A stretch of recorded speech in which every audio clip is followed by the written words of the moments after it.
I ever get rid of that intro, something happened to me. It's a cry for help. Like if that intro doesn't play and then somebody else is sitting here across from you in the camera, it's not me, it's an alien. I started drinking coffee again this weekend after 3 years with no coffee. I'm trying to limit it to 1 cup a day, but it's so delicious. I love the taste of coffee.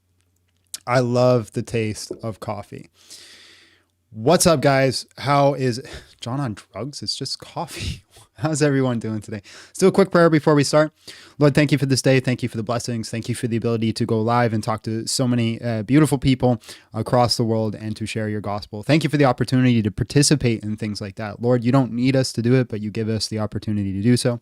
I ask that you guide this live, guide it into truth. Ultimately, use the Holy Spirit with us and through us to draw people into who you are, into what your kingdom is, into what is true and what is good. I ask this in Jesus' name. Amen. In the name of the Father, the Son, the Holy Spirit. You drink 5 cups a day? Bro. Yeah. So the coffee started because of my sleep problems. I figured I need something to help me get through the day, but I'm hoping these day lives are going to help with the sleep issues too. It's a big reason I'm switching to day lives, is try to help with sleep issues. I never like coffee because I love the taste. That's what I love. I love bitter things. I love bitterness, blackness, and sadness. Today's topic, because it is Wicca Wednesday. I'm going to make new thumbnails, by the way. We got Muslim Monday, Wicca Wednesday, and Fedora Friday. So today's topic, I figure would be good fitting, is abortion is just child sacrifice. Prove me wrong, win a taco. Abortion is just child sacrifice. Prove me wrong, win a taco. If you guys want to see me engage in conversation about this, make sure you smash the like button, sharing the live with as many people as you possibly can. And if you want to join the conversation, you can join by clicking the multi-guest button or the link pinned in the chat. If you're watching on YouTube Shorts, you'll probably have to go over to my primary YouTube, and then you can click the link. You can't do it in the Shorts for some reason. So, abortion is just child sacrifice. Prove me wrong, win a taco.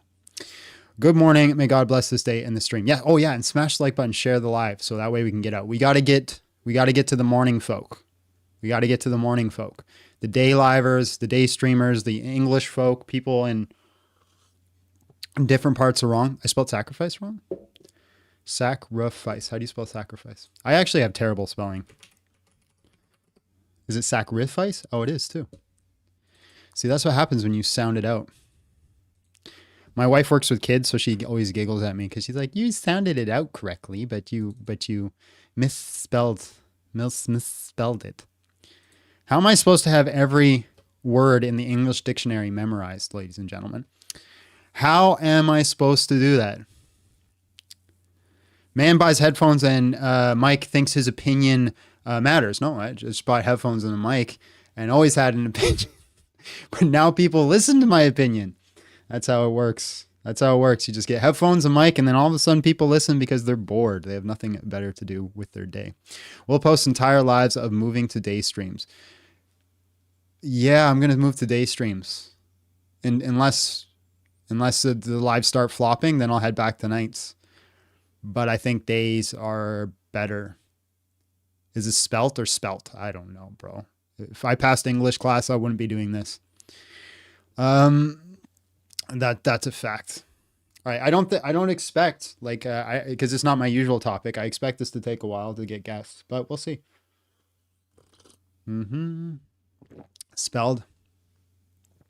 Day stream's greater for everybody. Maybe we should do a poll. Well, I'm not doing a poll on the day stream. People are going to be like, yeah, day stream. Doing poll on the night stream. People are like, yeah, night stream. I got to do a poll like on my actual, like YouTube or something. I don't like human beings. They are so feeble and what? The suspense is killing me. The suspense is killing me. How do I get in? Click the multi-guest button. Just a little thing. Click it. And then there you are. Actually, I never checked to see if I had anybody in the queue. Nope, no one in the queue. Guys, smash like, share, live. Dude, you were by routine nightly watch while I played video games, not work time. I'm sorry, bro. It's still recorded. You could still watch it at night. You just go back and play it at night. It's recorded. It's on YouTube. As a Canadian, what are my thoughts of the British rule of family? I don't have any. Day stream's good for us in the UK. Yes, I know that. I know UK guys I like it when us North Americaners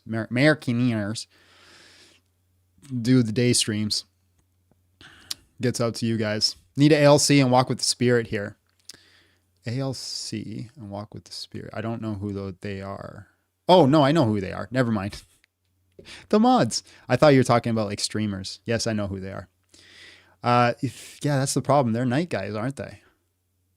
Oh, it's easy to prove me wrong. We'll come up and do so.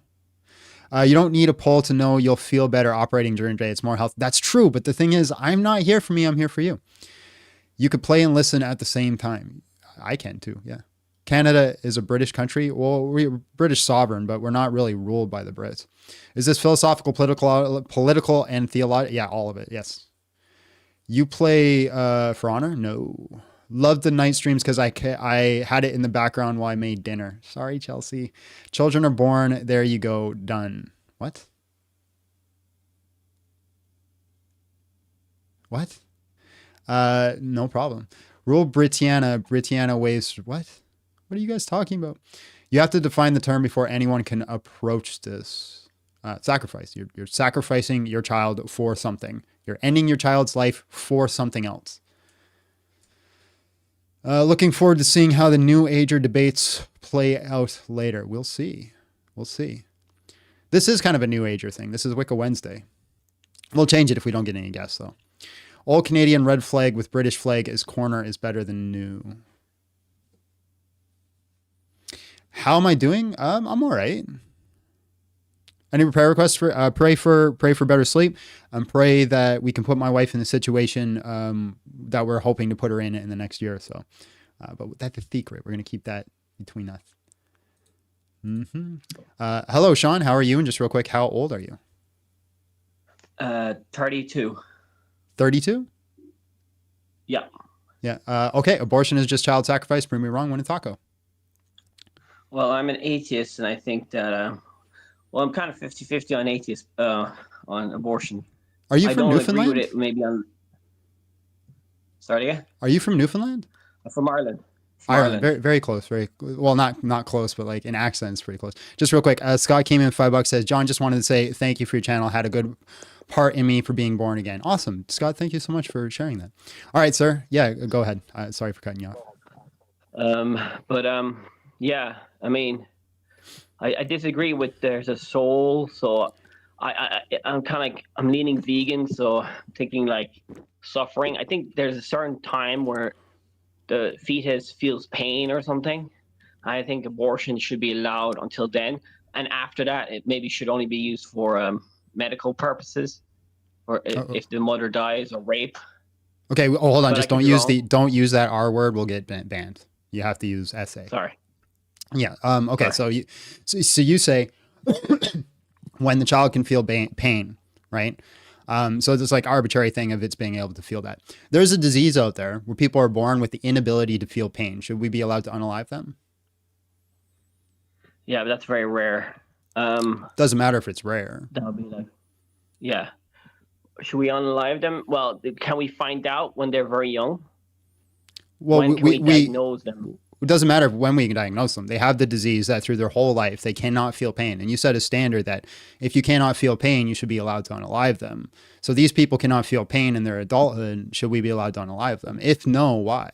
Okay, well, in that case, then yeah, we shouldn't unalive them. But I don't think it's very high, the percentage of people born like that. Right, but I'm asking you why. Why can we not unalive them? Subjective, I guess. Well, let's say we could. I don't think we can find out when they're like that when they're in the womb. Why should we not unalive them? Well, I already said that you can still unalive kids until a certain point, and then after that, it's just medical reasons and like. Right, but your reason, your standard was when they could start to feel pain. That's your cutoff line. So it's the pain that basically tells you that they're a person deserving of life. So the person that does not feel pain, are they someone who deserves life? And if the answer is no, how come? No, I'll give them life. I'll give an exception for that. Why? Because it's not going to kill, it's not, the child is not going to die. It's going to have a hard life in life. The mother is not going to suffer. It's only like in extreme cases I'm thinking about, but I could be convinced. But Give me your explanation why you're still you not don't want to kill.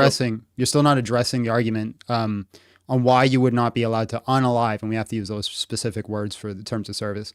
Why you wouldn't unalive someone who could not feel pain? Like, what gives them a specific right to life?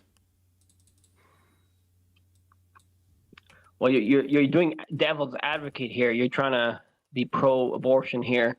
What would abortionists think? They'll be like utilitarian or something and say, I'm not sure. Just give me your reason why I shouldn't kill it. Okay, so it's basically summed up into a 3-part syllogism. Premise 1, I am a human that is worthy of life. Do you agree with that? Yeah, okay. Okay, so I'm a person who is worthy of life. Premise 2, I used to be a fetus. Used to be a theist. Fetus. Atheist. Fetus, like a baby in a womb. Fetus. I used to be a baby in a womb. All right. Okay. Do you agree with that? Yep. Conclusion, fetuses are humans worthy of life. Yeah, but you understand in some cases, I mean, life is not perfect, so you have to, let's say hypothetically, we banned all abortion, okay? Mm-hmm. You will still have mothers dying.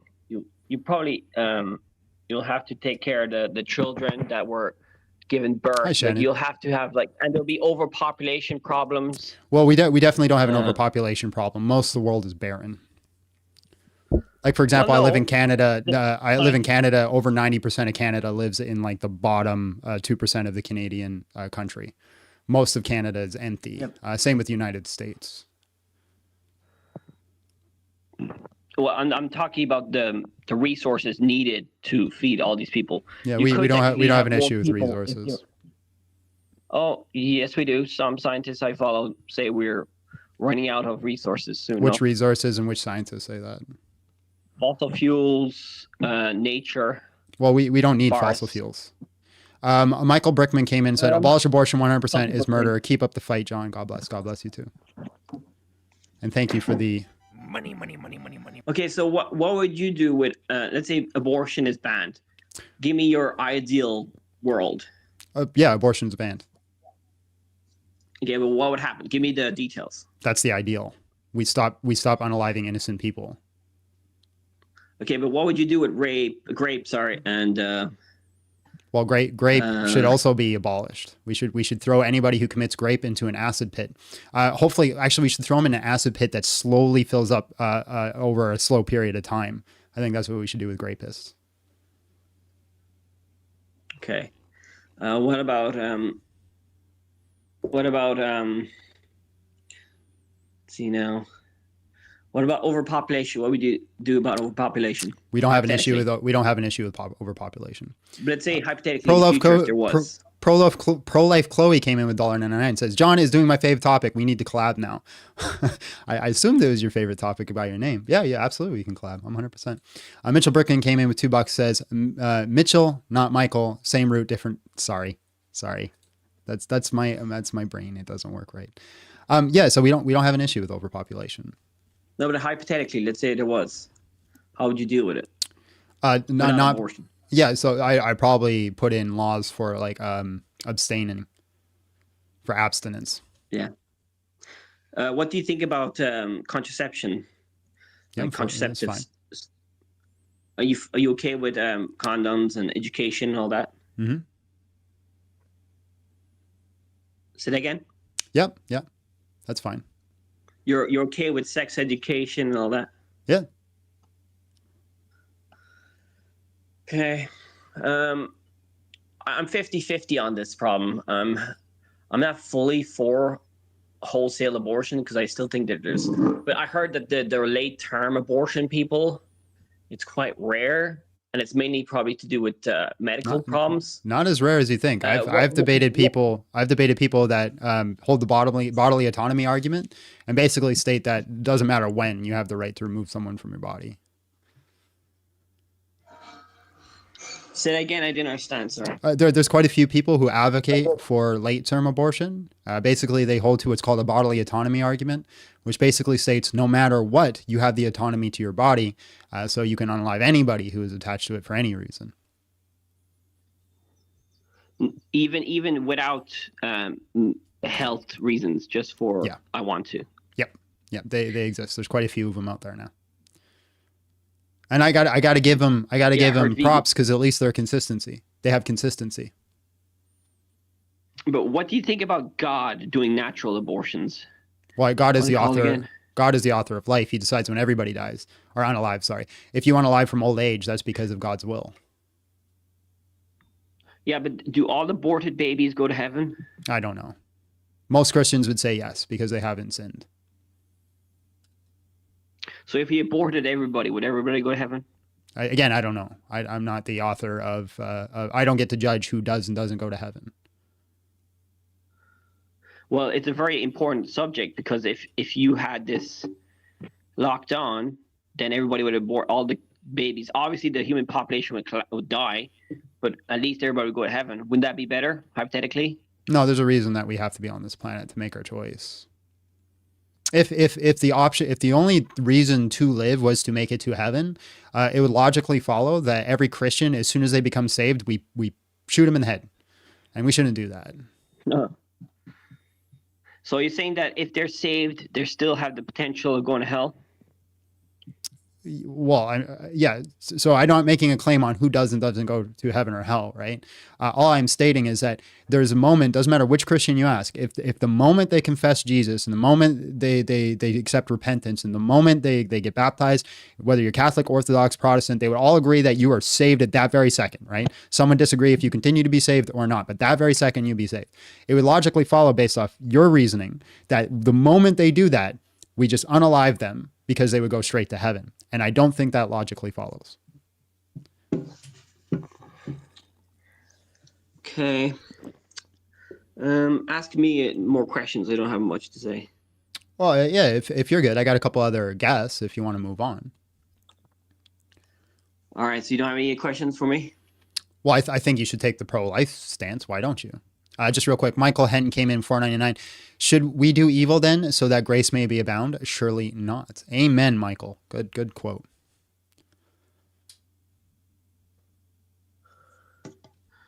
Okay. I'll let you go. Okay. All right, man. God bless. Thank you for the cordial Nice talking to conversation. you. Have a great afternoon. All right. Bye. Do, do, do, do, do, do.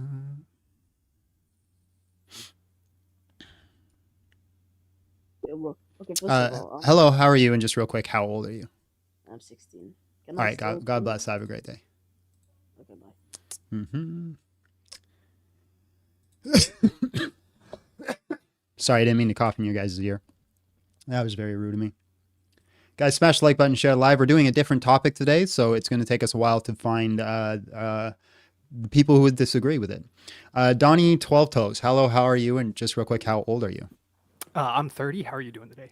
I'm good, bro. Abortion is just child sacrifice. Prove me wrong when a taco. Have we spoke before? Yeah, we spoke yesterday. Oh, yeah. So, yeah, real quick, just to confirm your premise here, I'm guessing it's based off of life is at the point of conception, right? That's where a human being begins. Yeah. Okay. So what happens when you have twins? And are you familiar with in utero fetal absorption as a medical vaguely. concept? Mm-hmm. Okay, so sometimes what happens in uterus is that one baby will absorb another. So if life begins at conception, that's where the soul begins. Is the one that does the absorption a murderer? No, it's because they're not conscious of what's going on. Okay, but they have a soul. Well, I'd assume so, yeah. So if you have a soul, that means you're capable of committing acts of evil. No, you have to have cognitive ability to do that. So at what point then does that cognition begin? That's a very difficult question to answer, right? That's like saying, But it's an important question for the concept, right? Not really. I think, we could say that people, for example, if somebody is a full grown adult, they have full cognitive ability, we'd say generally they have the ability to make decisions and choices. But for example, in Canadian law, if they're under the influence, they lose that cognition, they're not held liable anymore. It's a very weird law. I don't agree with it, but that's like a standard where it can like shift. I think it's a very difficult question to answer. It's like basically saying, when does a mound become a heap, right? When does a heap become a mountain? It's a difficult thing to really draw a line on. But generally we can say, hey, we understand when somebody has cognitive ability and when they don't. I mean, that's always up for debate, right? And that's kind of the point that I want to drive at for you here from my personal theological worldview. Sorry, just one sec. Lionheart came in $5, says, God bless you, John. Thank you for all you do. May I ask for good sources on how to improve my debate skills? Watch lots of debates. Just if you're talking strictly debate skills, watch lots of debates. Sorry, go ahead. It wouldn't be murder for in utero. Schmurder. We'll say smurder. Sorry, unaliving. Yeah. It wouldn't be simply because they don't have a soul yet, that while you are in utero, you're not a full-fledged person. No, so again, I don't think it doesn't logically follow. Like if I trip and fall and I land on my wife and she breaks her neck, that I committed murder, right? Like this fetus inside the womb is not actively choosing, making like a conscious choice to absorb the other fetus inside the womb. So therefore, I don't think it's making a choice to commit murder. Right. We could make the argument that it's part of God's will that happen. Or just a natural consequence. Right. So existence is God's will, and God is a predetermined being, and that predetermination would indicate that was a necessary requirement for God's plan. So God can set parameters and allow parameters to flesh out on their own. That doesn't necessarily mean that God chose it or planned for it to happen. If he's all-knowing, he knows this thing is going to happen. Knowledge is not causation. So an all-knowing, all-powerful being that creates the universe doesn't have the ability to prevent this type of thing from happening. No, I didn't say he doesn't have the ability to prevent it. Why design it as an ability? Well, I don't know. There's lots of reasons. For example, virtue ethics that come out of it. For the possibility of evil, you have the possibility of greater goods. So for example, I do not have the possibility of sacrificial love without the possibility of sacrifice. Sacrifice only entails a loss. A loss entails something evil. So the possibility of a loss allows for the possibility of sacrificial love. This would be an example of a virtue ethic that you can gain from certain evils. Well, so I'm speaking specifically towards this problem, not generically, though. Yeah, I can ultimately say I don't know. But that doesn't necessarily follow that there is no reason. If I can give you a logical possibility on why certain evils exist to allow for greater goods, it logically follows that God could have allowed this sort of evil to allow for greater goods as well. Could have something to do with the family, could have something to do with drawing the family close together. There's lots of reasons that we could have this evil happen to ultimately lead to a greater good. Well, so the epistemology of your argument then is that you're saying that the greater good is more important than the evil occurring. No, I don't hold to an all things considered philosophy. Basically, you're positing all things considered, so therefore it should be. Yeah, I don't hold to all things considered. So what argument are you making then? I'm simply stating God allows for the possibility of certain evil to allow for the potentials of, or to allow for the possibilities of greater good. Without those certain evils, you cannot have those greater goods. And having those greater goods is a better existence than not having it in the first place. Now, that doesn't necessarily mean those evils have to happen. It just means they have to be possible.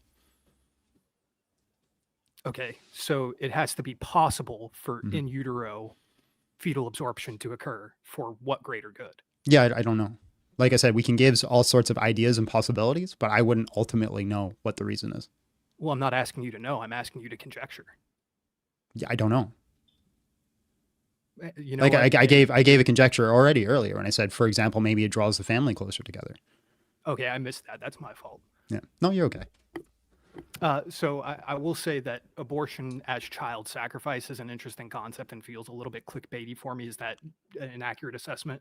Well, yeah, everything I put up is clickbait because it's meant to draw people in. If you run a channel, you're just trying to get viewership with that specific. So your argument is that abortion should be wrong based off of the life at conception, right? I do firmly believe it is child sacrifice. It's just what you're sacrificing it to will vary. So, for example, my wife said a long time ago, abortion is just child sacrifice to the idol of self, which I thought was like a bar. I want to get that tattooed. And hey, and here's the thing: is I want to posit to you that I agree with that sentiment. I'm absolutely a pro-life person. That I believe wholeheartedly that abortion should not be legal under any bounds. That it is about sacrifice. You've entered a covenant with your partner, knowingly or not, to have another being enter existence when you have sex of any kind, right? So that being the case, we're not in disagreement about that piece of it, but I'm trying to understand where the line is drawn for you. Like when I would allow it? No, again, you and I are in agreement that Yeah. probably, and this is an assumption on my part, forgive me, that you think it's never okay, medical, any reason whatsoever. I used to have exceptions, but I actually, through like a little bit of further research, I think I'm an abolitionist now. Same. And so you and I are in agreement about that you have entered that covenant upon having sex, that you agree to the consequences. And so if that consequence is your life, so be it, right? That's my personal philosophy. So when we talk about this as child sacrifice, you are making a sacrifice when you have an abortion because you're sacrificing that child for your own betterment if it's for a medical reason. I'm not going to argue with that. Again, I'm just trying to understand your line as far as what would be considered an abortion. Oh, what would be considered? Yeah, so anything that terminates another human inside of the womb. So anything that ends a life. Fetal absorption then. No. So like the act of choice of doing so. So that's a bit of goalpost shifting there. Well, no, that's my definition. So for example, I wouldn't say that like a woman who fell down the stairs and ended up having a miscarriage committed an abortion. So, but another life taking a life to you in utero is not abortion then. So the act of choice. So for example, there's the difference between manslaughter and murder, right? Manslaughter is like when I'm driving down the street, I accidentally hit someone. Obviously, there's consequences like for certain negligence I'll be punished for. But first degree and second degree murder are different things. So I'd say the act of choice of unaliving a child with the specific goal of removing it to the woman's body is what we'd consider abortion. Okay, so it has to be an outside source, not part of the covenant of that agreement then. No, it doesn't have to. It's just an act of choice to remove the child from the womb, generally unalives it. Yeah, same, just came in with $2, says unjust ending of another life. That'd be schmurder, okay. Yeah. Well, that's their definition. So I guess my confusion with the statement here is that you're sort of making this big, grand, sweeping gesture that any unaliving intentionally is going to be abortion in this instance. Is that your argument? Well, no, because then murder would fall under that category. So the unaliving of a child inside of a womb. So let me rephrase. The intentional unaliving of a child in the womb with the goal to end a pregnancy. Okay, I appreciate your willingness to say that you did not know about my question earlier, and thank you for explaining your position. You have a good rest of your day, and God bless you. You too, man. God bless. Nice guy. I like him.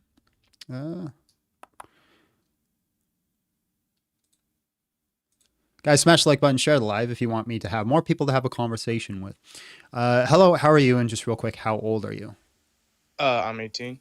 All right, bro. Abortion is just child sacrifice. Prove me wrong. Win a taco. So I'm just going to go off the word sacrifice, which is origin being sacrificium in Latin. And it means offering to a god, which I'm pretty sure most abortions probably aren't. No, No, because sacrifice can be used in all sorts of colloquial contexts. For example, you could say to somebody, "Hey, you need to sacrifice some of your time." You could say, "Hey, you need to sacrifice, a certain amount of money." There's lots of contexts where sacrifice can be used. It doesn't have to be specifically towards a god. Sean Bestie came in with $5. Says everything requires equivalent exchange. Either you sacrifice your youth for life, or of your child, or sacrifice of your child to keep your youth. And then Desert Fox came in $2. Says only pagans sacrifice children. It's called murder. Sorry, go ahead. Yeah, no good. So basically, you're saying that like they're sacrificing children. Why? Well, everybody's going to have a different context or reason why they would sacrifice their child. Michael came in with $2. Says good thing we don't speak Latin. Sorry, go ahead. I guess I'm trying to focus on the word sacrifice itself, which is in basically every context, which is an offering to a deity or a god. I understand the more modern. You've never heard anybody use the word sacrifice outside of that context? You've never heard anybody use the word sacrifice outside of the context towards a god? Oh, I mean, I know. I understand the more modern terms of it. Yeah.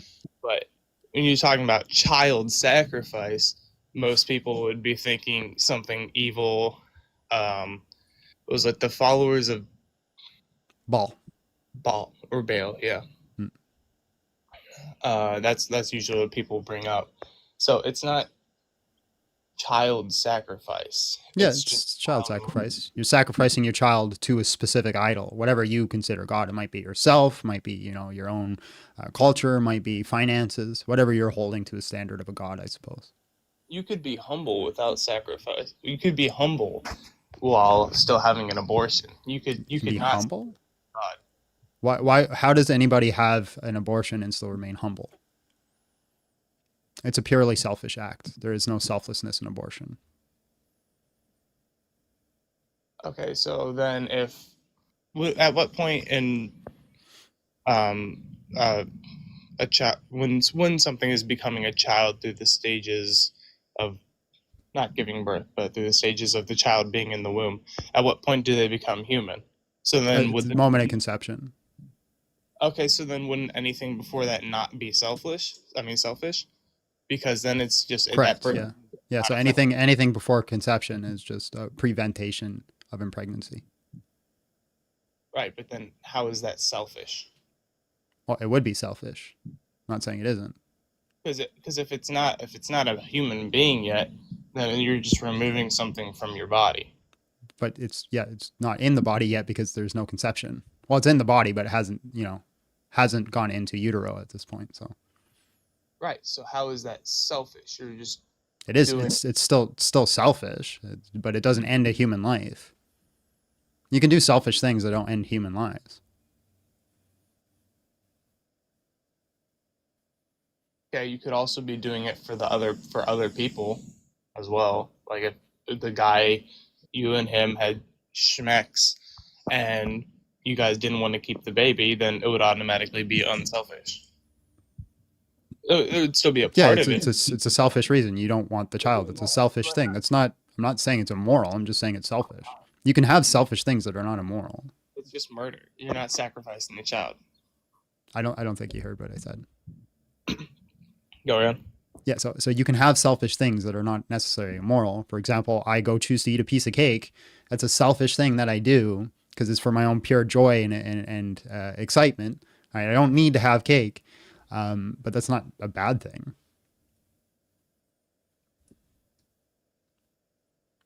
Okay, yeah, I guess.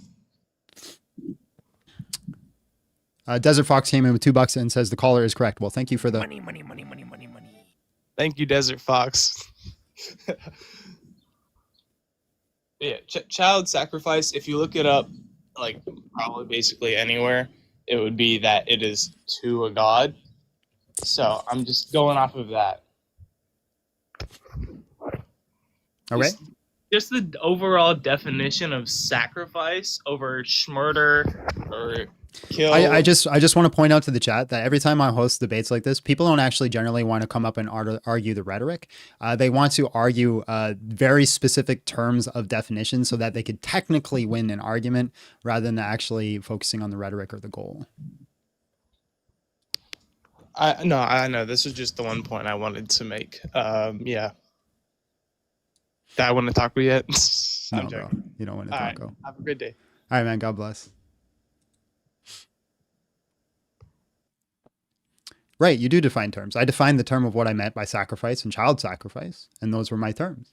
So therefore, that was my goal. Wub, hello, how are you? And just real quick, how old are you? Good afternoon. I'm 23. Dang it, you got a British accent. You already got a step ahead of me. You're going to sound smarter than I am in everything you say. All right, abortion is just child sacrifice. Prove me wrong, win a taco. Thank you. Not necessarily, but it's a very, very difficult subject, a very interesting subject, because it's very subjective. Sorry for my chair's very squeaky. It's a very, very subjective, in my opinion. Is it wrong just to do, for an example, as a contraceptive? So as in you just have a casual swing, get pregnant, and then you go, oh, I don't want this, I'm going to go get an abortion. Again, it's very, very touchy because there's so many different scenarios that could be around it. One question I would like to ask is, when does someone stop being a child?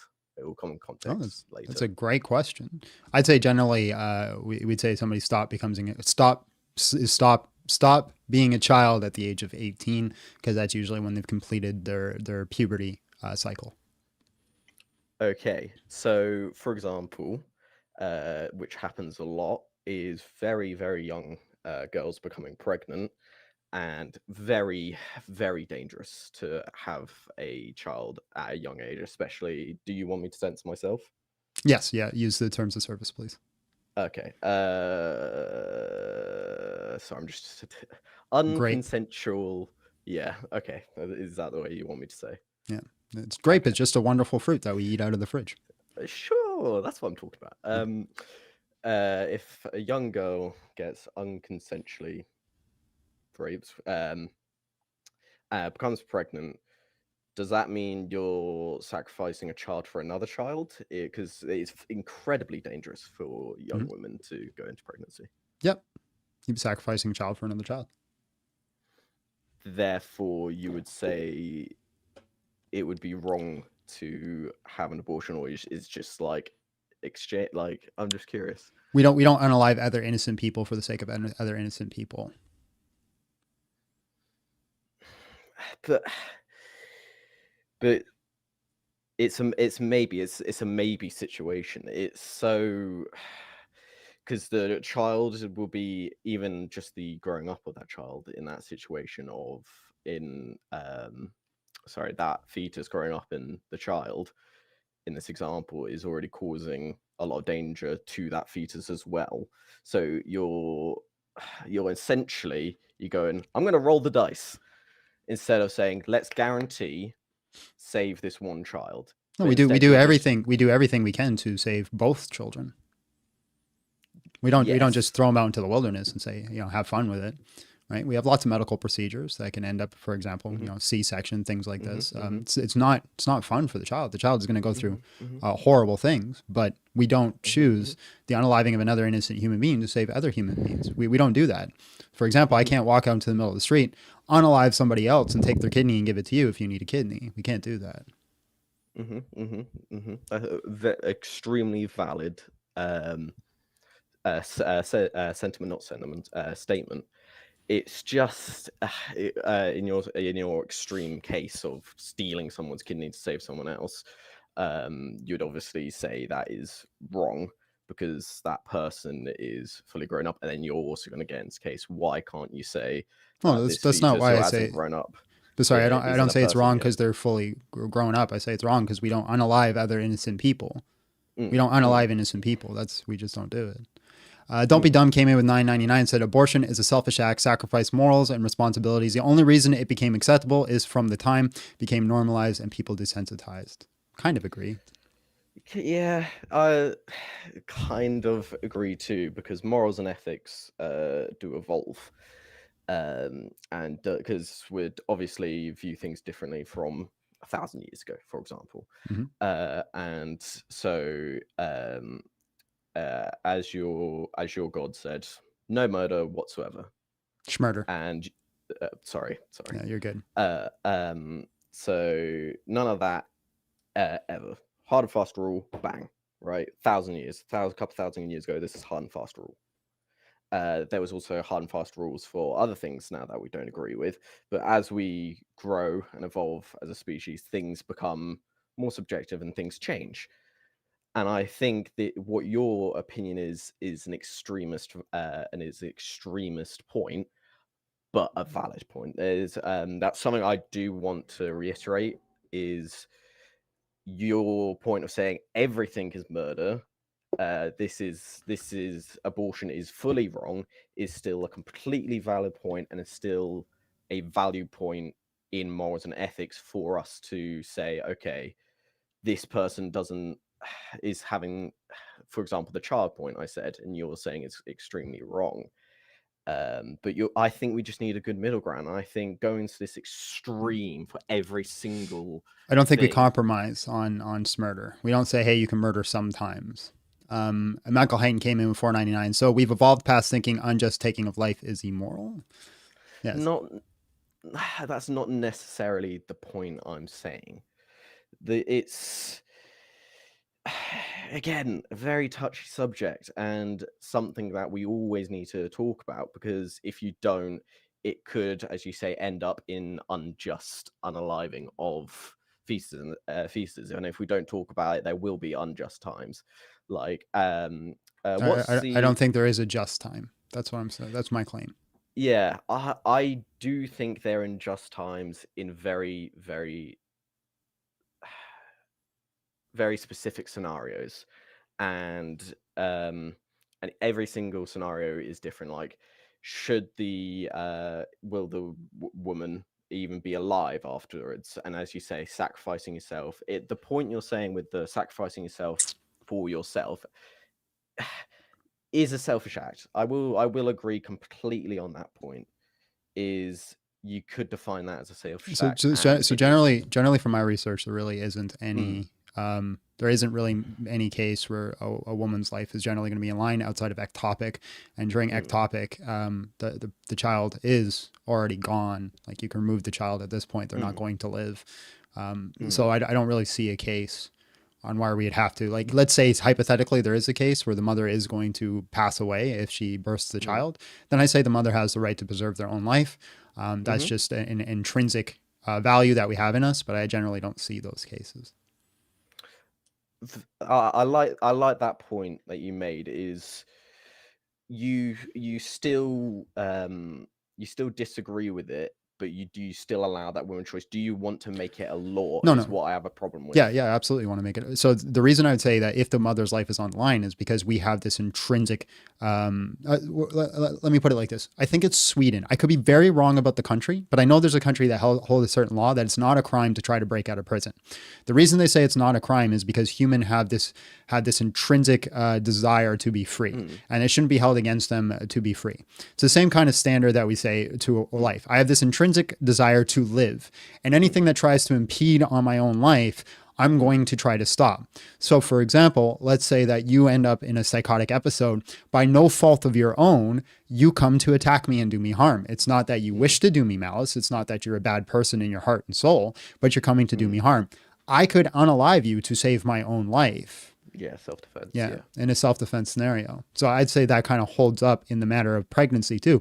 If all things considered, you're just trying to live, like you're going to pass away if you don't do this, then yes, I say you have a right to preserve your own life.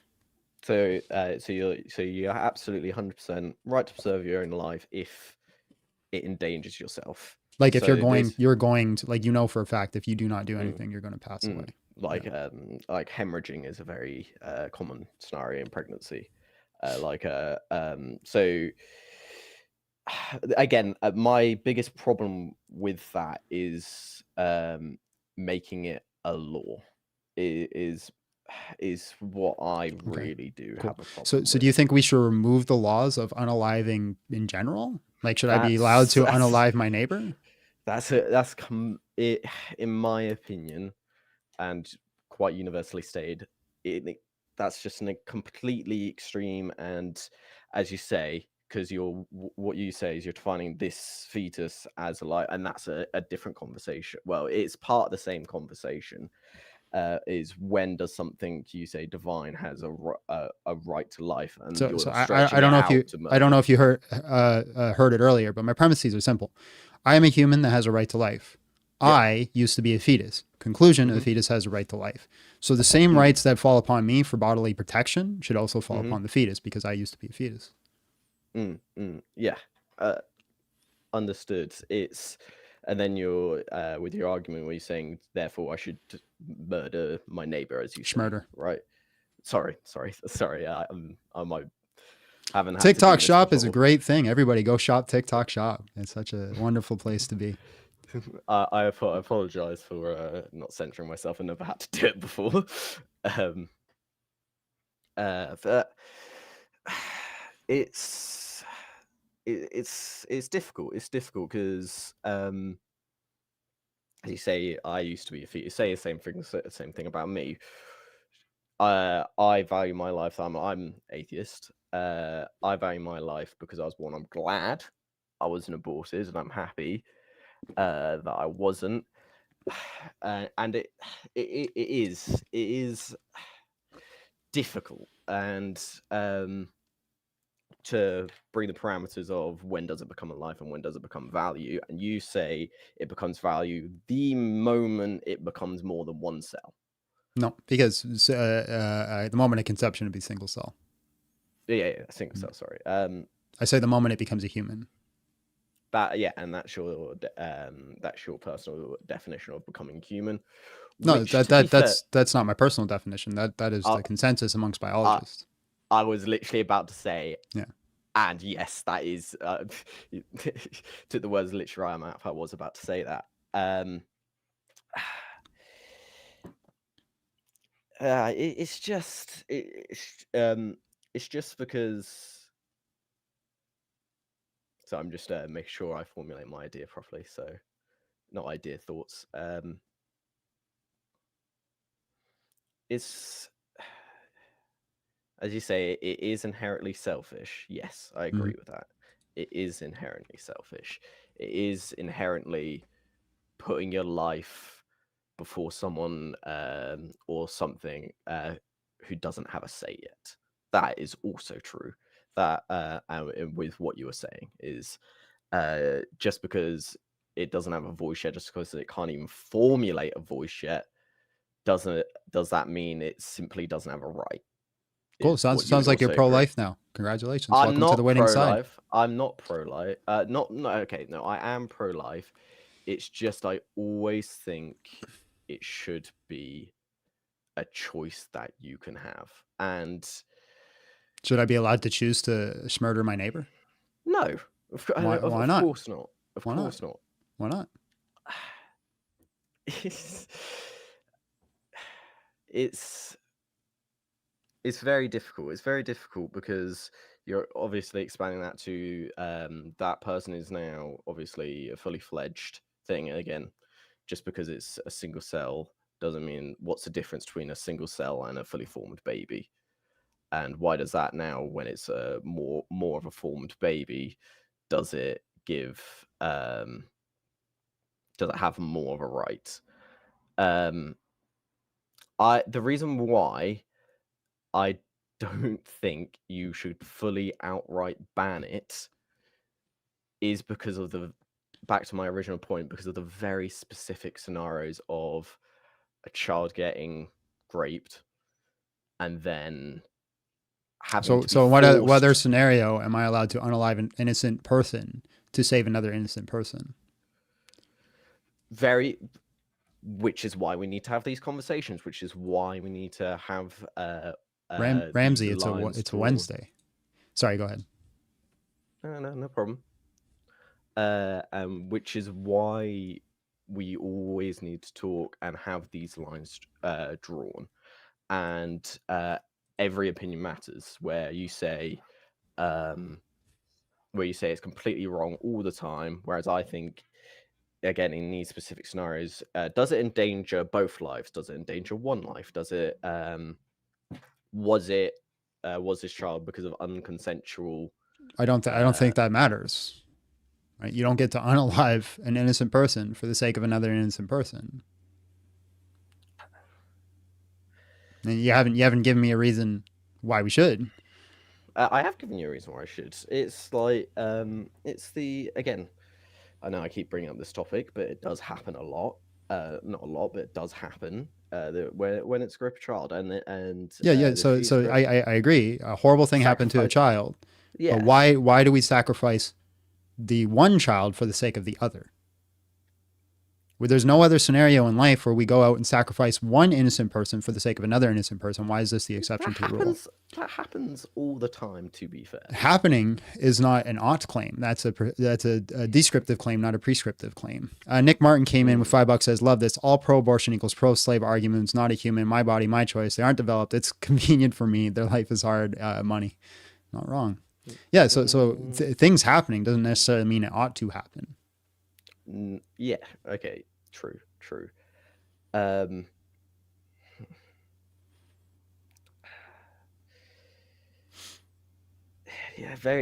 it's just difficult. It's just difficult because, again, I think all extremist views are never good. All extremist views, and saying just to outright ban something. Of course, extremist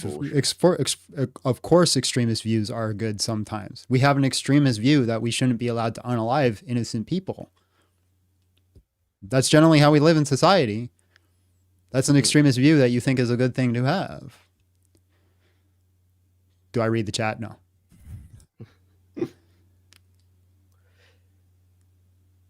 It's very. I understand what I'm saying is very nuanced and can be. People are saying that's not extremist view. Define extremist. What does extremist mean? If that's not an extremist view, let's define it. Okay. A person who holds to an extreme or fanatical political or religious views, especially one who resorts to and advocates or extreme action. Yeah. So that's an extremist view. If you guys advocate hard that politically we shouldn't unalive innocent people and there should be hard consequences and actions for doing that, that's extremist. I don't know how you're saying it's not. All right, sorry, go ahead. Sorry, I thought you were still talking. No, I'm on you now. It's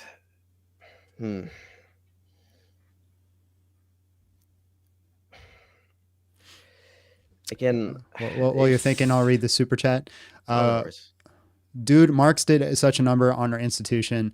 The dialectical, we must just find a middle ground, is near demonic ways of thinking. Yeah.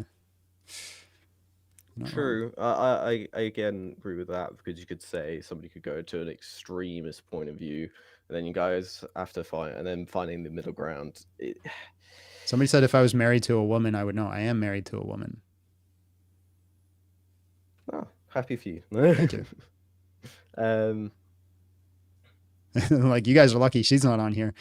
Because I'm a lot nicer in this topic than she is. Well, that's fair enough. And it's all. We also got to remember we're two blokes talking about this as well. So?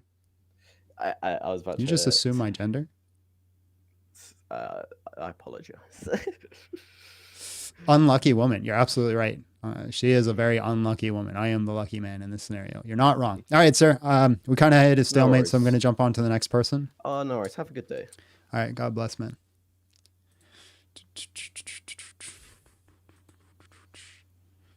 There's no doubt in my head that she is unlucky.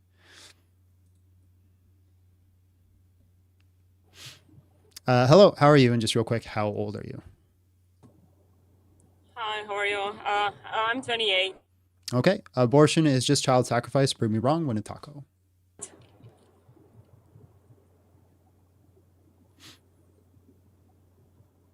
Hi, are you still there?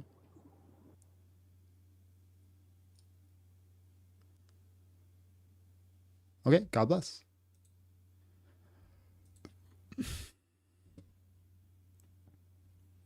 Mm-hmm. Tessarma? Is that how I say it? Oh, yep. Yeah, that is correct. Disarm it.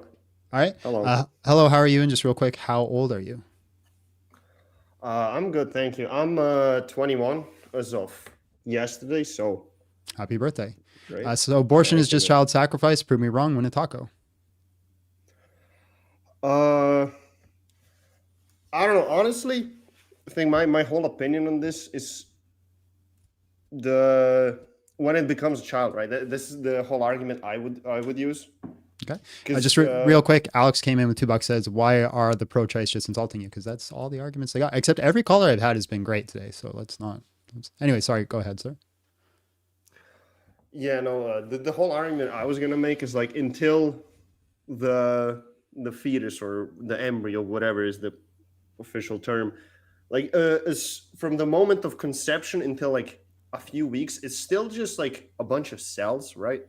Yeah. It's just So a bunch of yeah, fine. That's fine though. I'm a bunch of cells. exactly, but it's like it doesn't have any human features though. That's the thing. What do you define as a human feature? Like I would say to look like a human, to have a face, to have a brain, to have all the other stuff. Okay. So let's say I went through a horrible accident. I fell in a vat of like acid. My body is horribly disfigured. I no longer hold the traits of a human. Do I lose all my value? No. Okay. So then why would it be specific to the fetus then? Because I think the difference between those two scenarios is in one, okay, to say you were a human sounds just bad, but I'm going to use this word. You were a human, you were born, you went through life, and then an accident happened, and that's why you lost some of the, as I said before, human features per se. Sure. But in a fetus, it's still not grown yet, so you're in the process of development. I know this is then, so why is it not already a child? Sure, I'm fine. just saying, So past experience, right? Past experience is what gives you value. Yes. Is that what you're saying? Okay. Do dead people have value?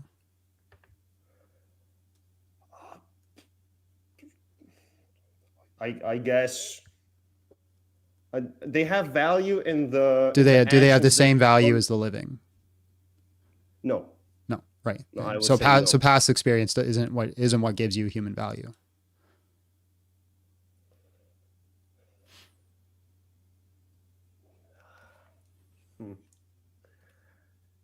This is it's hard to articulate.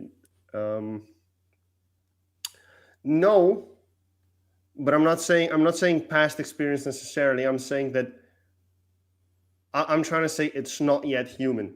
But the example of a guy that got maimed is human and is gonna be human even if. Stop being creepy. Like I like he's flickering. It's creepy. Okay, so define what a human is.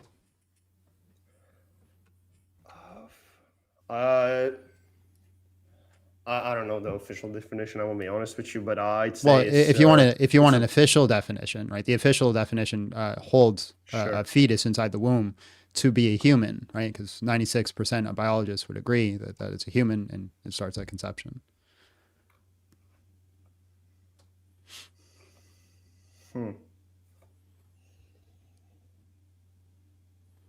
But it.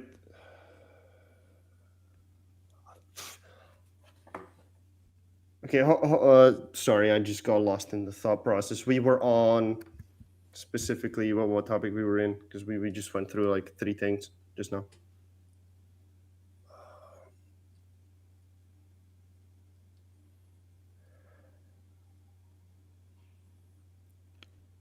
Just trying to get you to define what a human is and what gives it rights. Oh, okay, sorry. In I'd say personally, I would say that a human is someone that is born or a child post. I would say personally post 8 weeks, because that's from a few Google searches. I'm not gonna say I did research on this. Why 8 weeks? Because that's when the fetus starts getting like human-like features.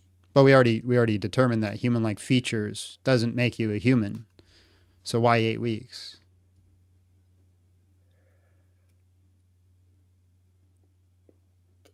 I mean, before that, it is, yeah, I already said a jumble of cells, but it is, from what I saw, it is just a blob. This is the best expression I can say. It's a Yeah, that's fine. So you're just saying it doesn't look human, so therefore it's not human. So again, if I fall into a vat of acid and I no longer look like a human, am I no longer a human? No. Yeah. Right. Okay. Can I? Okay. Then the other one would be like, so the right of. You were already saying on this that why would the right of the woman drive the right of the child, right? But at the same time, no. What I'm saying is we don't kill, or we don't unalive one innocent person for the sake of another innocent person. Okay. Yeah. Exactly. So. I'm sorry. I just want to clarify this. Are you saying all abortion is bad? All, or just? Yeah. So I think so I'm an abolitionist. I think it should just kind of be gone, especially with medical standards nowadays. But hypothetically, let's say there's a standard where the mother will be unalived if she brought her child to fruition. She has the right to preserve her own life. Okay, that's fair. I'll be honest. I don't think I have any other good arguments. So. Cool. Yeah. All right, man. Well, I appreciate your time. Appreciate you being cordial, and God bless. Yeah, same. Roland came in with $5. Says God puts His light into man, made by His energy. We cannot sacrifice what we don't own. It is a theft and abuse. Mm-hmm. I do kind of want to bring up, because I often get people say to me, hey, why don't you talk to women? I do want to bring up a woman, but I don't see any in the queue. See a few of them join and then they just kind of leave, but bring up the next person, I guess. Hello, how are you? And just real quick, how old are you? Hello? Yeah, hello, how are you? And just real quick, how old are you? Yeah, hello, yeah, I'm 18. All right, abortion is just child sacrifice. Prove me wrong, win a taco. Okay, perfect. So when do you think life begins? Conception. So how far is that? It's conception. Sean says, come out of the chat and catch the smoke. What do you mean? All right, so like how many weeks after fertilization? Well, just I don't know the exact time period when conception happens, but it starts at conception. Okay, so is it within the first 40 days? I don't know why you keep asking me the same question. So I'll just say the same answer. I don't know generally when conception happens, but when conception happens, that is when human life starts. So as far as I know, like according to Pro-Life Chloe, that's day one. Okay, so are you Christian? I am Christian, yes. All right, so if we say that... just real quick. For those who want to click the link in the shorts, you have to go to my primary YouTube. I have this in horizontal and in shorts, my primary YouTube to be able to click the link. If not, you have to screenshot and then copy and paste the link. Sorry, go ahead. Yeah, all right, Matt. Will you give me just 30 seconds? I just have to do something real quick and I'll be right back. No, I'm going to jump on to the next person, but you can hop back up when you get back. Okay, perfect. God bless. This person tried to come up earlier, but they disconnected, so we'll try again. Hello, how are you? And just real quick, how old are you? Hi, how are you? I'm 28. All right, abortion is just child sacrifice. Prove me wrong, win a taco. I will disappoint guys in the comments because I am pro-life, and even before I was Christian, before I was even religious, I found pro-choice really pathetic. But I would like to ask you a question. Do you think that making abortion illegal would decrease abortion rate? Probably, yeah. But even if it didn't, it should still be illegal. You think it should be illegal? Yeah. So just because, let's say we made schmurder legal, right, and then made it illegal, and then we ended up with the same cases of schmurdering rates, we should still make it illegal, because whether it happens or not, there should be consequences for people who do it. That's what justice is. Okay. I agree with that, but I don't know. I believe that should stay, like, I think the guy before said that, like, should be choice, but not to protect abortion, but protect other lives as well. So if women Well, decide then you're not to make pro-life. You're pro-choice.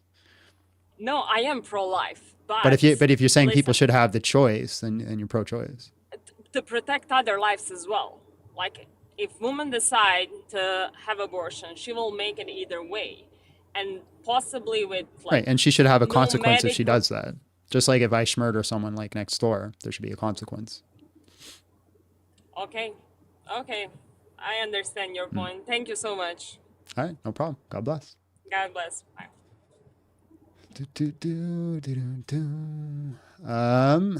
Christ for Yo said, why do you say unalive?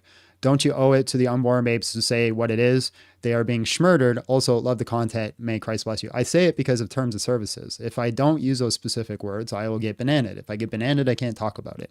I am on a certain platform. I have to abide by the certain platform's rules. It's like working for a company, right? If I work for a company, I have to abide by that company's rules and standards. Technically, I work for YouTube. I work for TikTok. So I have to abide by their standards.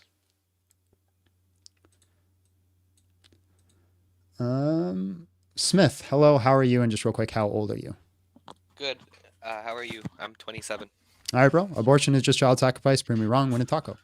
So I'm not here to really debate pro-life, pro-choice. I'm from Canada, right? Abortion is legal. I'm just here to win a taco. So I really want to debate on whether it's child sacrifice because, you know, as the definition says, child sacrifice is a ritual. Right. So I'm not. So sacrifice, it can be used in many different ways, and we use it all different ways throughout the day. I'm not really interested in a debate of what technically a word means. That's besides the rhetoric here, and it's just kind of fruitless. But I just kind of think like that's kind of the best way to go about winning a taco because you're not just saying it's a sacrifice of a life. You're saying it's a child sacrifice, and in that context, it is a ritualistic killing. Right? No. Anyways, appreciate your time. God bless. All right. Well, I'm gonna win the taco, so that's what. Silly ways to argue definitions. All right, let's bring up another person. Words do matter, and we use sacrifice all day in our context, right? Hello, how are you? And just real quick, how old are you? Hi, I'm okay, thank you. How are you? And I am 29. All right, I'm good. Abortion is just child sacrifice. Prove me wrong. Win a taco. I have a feeling I'm not going to be able to. You're chopping. Your chopping and cooking is pretty loud. Oh, sorry. I have a feeling I'm not going to be able to change your opinion, just like you couldn't change mine. I'm just kind of wondering as to why you think that. I guess more curiosity than anything else. Yeah, because it's the unaliving of an innocent human being for your idol of self. Whatever that may be idol of money, might be idol of time, might be idol of desire, right? But you're sacrificing your child to your idol. Okay, fair enough. I understand your opinion, but could you also not see it from the other point of view of, is it really fair to bring a child into a world where it can't be supported or loved properly? Sure. So let's just, this is called like trot out the toddler. So you got a lot of background noise going on. Like a lot. I might have to move on. Yeah. Okay. Yeah. Yeah. But basically, the trot out the toddler. Yes, it's weird because when you talk, the background noise goes away, but as soon as you stop, it's like really loud. I can hear the birds chirping, the wind blowing, the children playing. Oh, that's very strange. I don't know why that's happening. My window's open. It might be that. Hold on. How's that?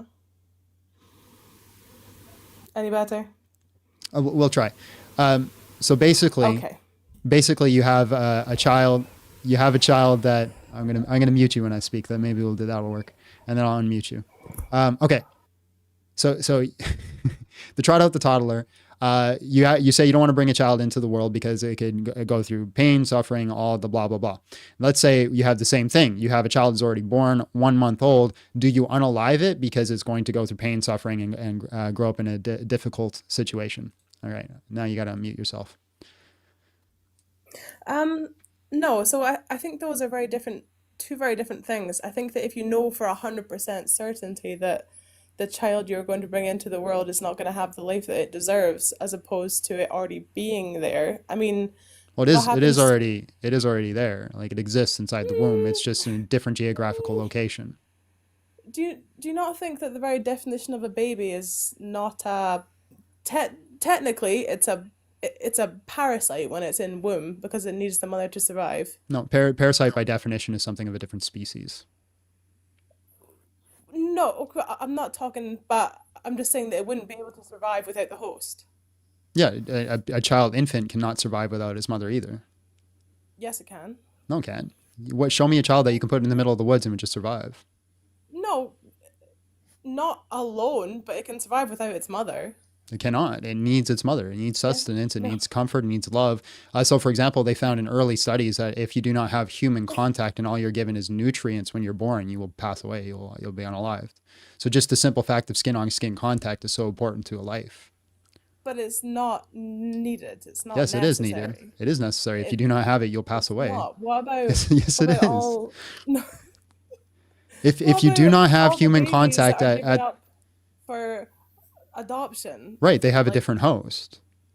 If you want to use the yeah, parasite analogy, they latch no, on but to another that's not host. their mother. That's not Yeah, their mother that but they're going to. they still require another human being to live. Yeah, but not their mother. Yeah, You said that's they need their arbitrary. mother.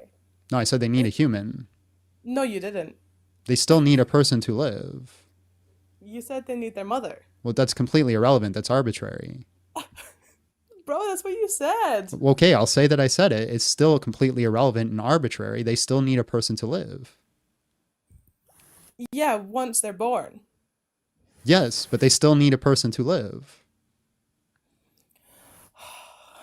I don't think you're understanding. I understand what you're saying. What I'm saying is it's ad hoc. It's not ad hoc. It's Okay, then give me the it's reason. Give me the wow. reason it's different, right? So when a baby is in womb, it's taking all the nutrients from the mother. Well, So it takes the at what equivalent about point? an apple a day. No, but why is a fetus's life more important than the woman's life? It's not more important. It's equally important. But what if the woman's going to die if she doesn't have the abortion? That very rarely happens. But let's say there is a If it's scenario where not, that, let's say there if it's is, not rarely okay, happening, okay. Show me a case where a woman has died outside of ectopic pregnancy in the last 10 years.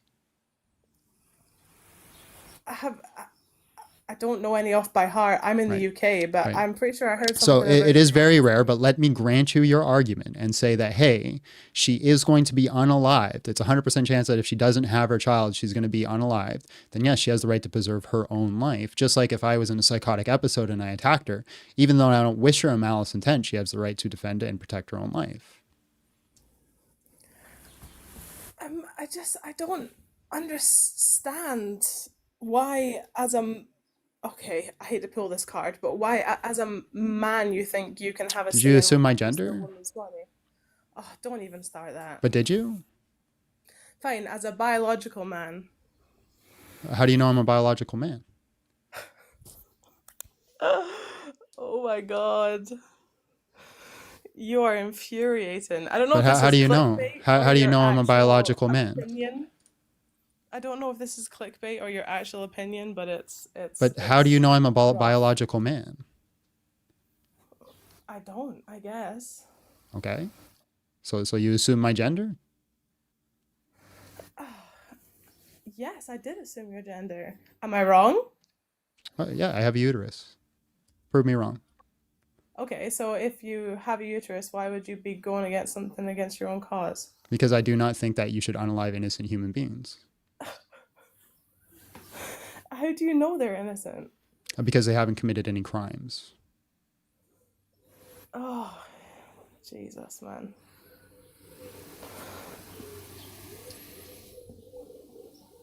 You are infuriating. I know it's usually infuriating when somebody's right and you have no argument. That usually gets me too. Yeah, something like that. Yeah. Yeah. Okay, well, I'm gonna get you on to the next one because I'm getting a bit heated and I don't want to distract you from your true agenda.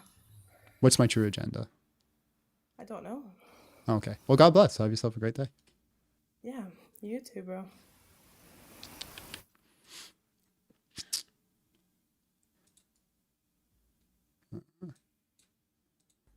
George Pernerd. Hello, how are you? And just real quick, how old are you? Hey, I'm fine. What about you? I'm 22 years old. I'm good, bro. Abortion is just child sacrifice. Prove me wrong. Win a taco.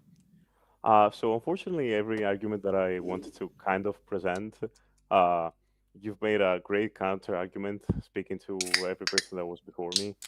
I don't have anything specific to mention. More than anything, I wanted to two things. First off, could you clarify your position on if a woman is in danger, to lose her life? Yeah. She So should get an abortion? yeah. No, well, so everybody everybody has a right to preserve their own life, no matter the reason. And so if something is trying to attempt to unalive you, you have the right to do everything in your power to stay alive, including the ending of an innocent life if it's coming at you. So, for example, if I took, let's say somebody else drugged my drink or spiced up my drink, and I ended up in a psychotic episode and I attacked you, you'd have the right to defend yourself, even unalive me, to preserve your own life, even though I had no malice intent towards you. Okay. If I can be a bit more annoying with this, what if there's a percentage? For example, the woman in question who is pregnant has a, let's say, 10% chance to lose her life while giving birth. Does she still have the right, or is the probability so low that she shouldn't get an abortion? Right. So And also, basically, quick question. basically, you're kind of doing the mountain is a molehill, right? When exactly is the I'm cutoff not line? trying When is to the drive line? you Yeah. into a corner. I Yeah, apologize if no, it no, seems that way. that's fine. But I basically say I don't know exactly when the cutoff line would be. But basically, this is something that we should sit down and discuss. When would exactly be that cutoff line? But ultimately, we have to come to the conclusion: is the fetus a human worthy of life first? Once we figure that out, then we can start figuring out all the parameters of like when could we actually unalive an innocent human life. And so, for example, in Canadian law, I don't know about American law or wherever you're from, but in Canadian law, there's an equal force, right? So if force is used against you, you can use equal force back to 1 degree higher to prevent that force.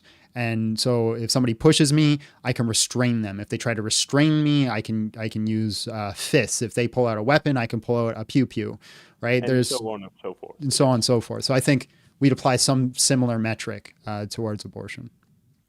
Okay, then I absolutely agree. I have no counter argument, and I think what you're doing here today, or if you do it more times, is very lovely. Completely on your side. And just to clarify, because a few people have brought this up, I've researched the topic in a professional setting. Conception happens a few minutes or in a few days when ejaculation happens, for the specific term. Just to clarify that. Thank you for your time. What you're saying today is great, and sorry for taking other people's time. No problem, man. God bless. Have a great day. You too.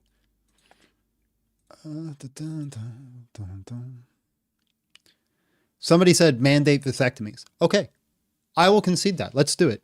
We will have mandatory vasectomies on the condition that all abortion becomes illegal. All of it. Abolish it completely. There is no case that it's ever allowed. And if a woman does commit an abortion, she should be imprisoned. And if you agree to those terms, I will agree to the terms that everybody has a mandatory vasectomy until they're ready to have children. Let's do that.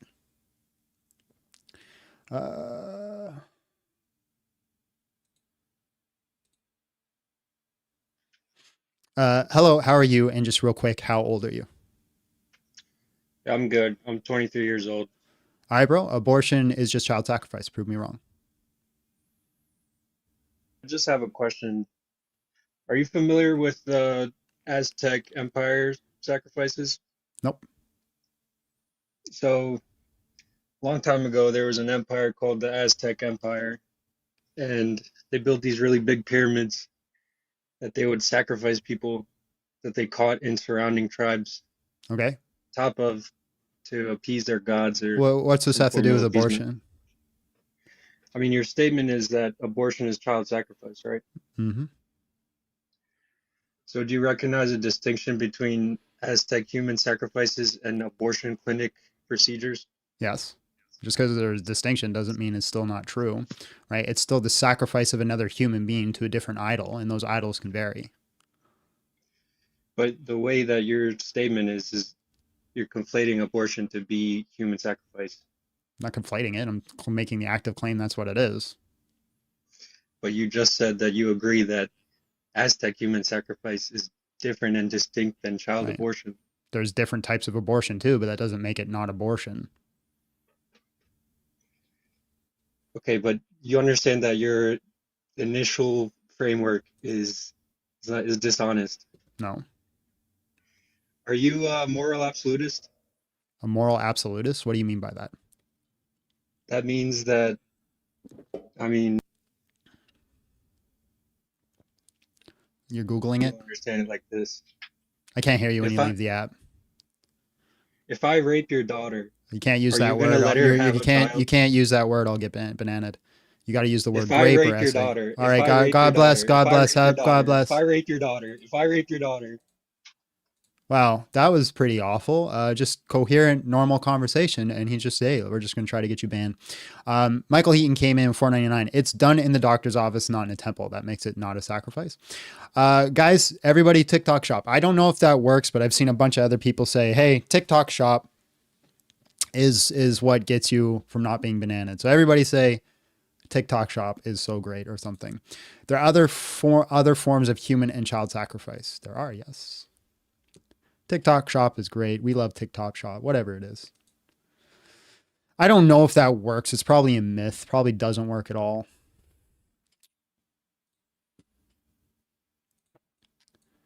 Holton, hello. How are you? And just real quick, how old are you?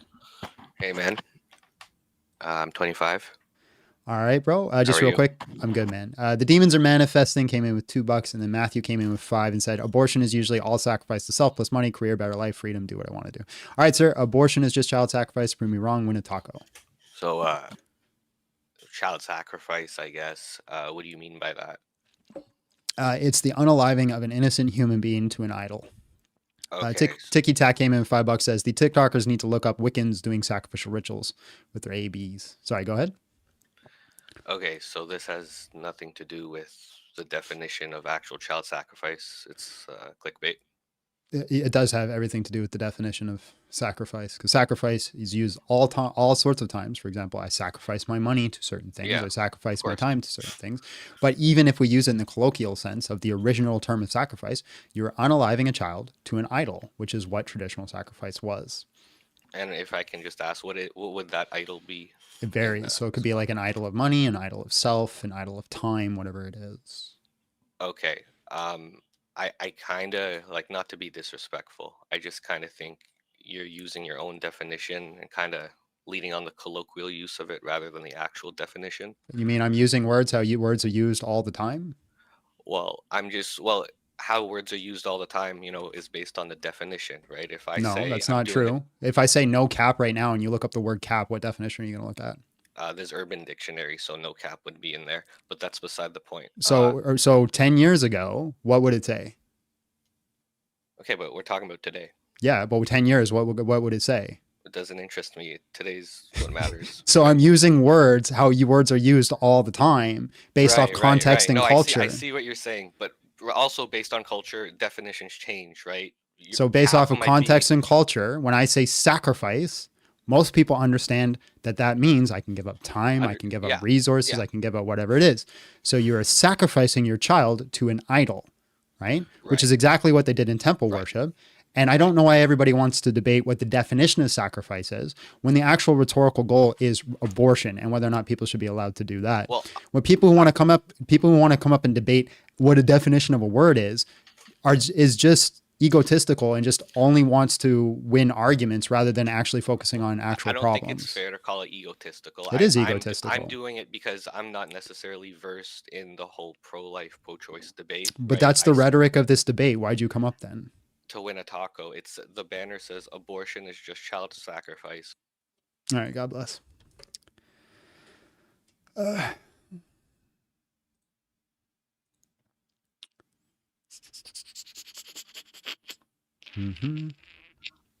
Hello, how are you? And just real quick, how old are you?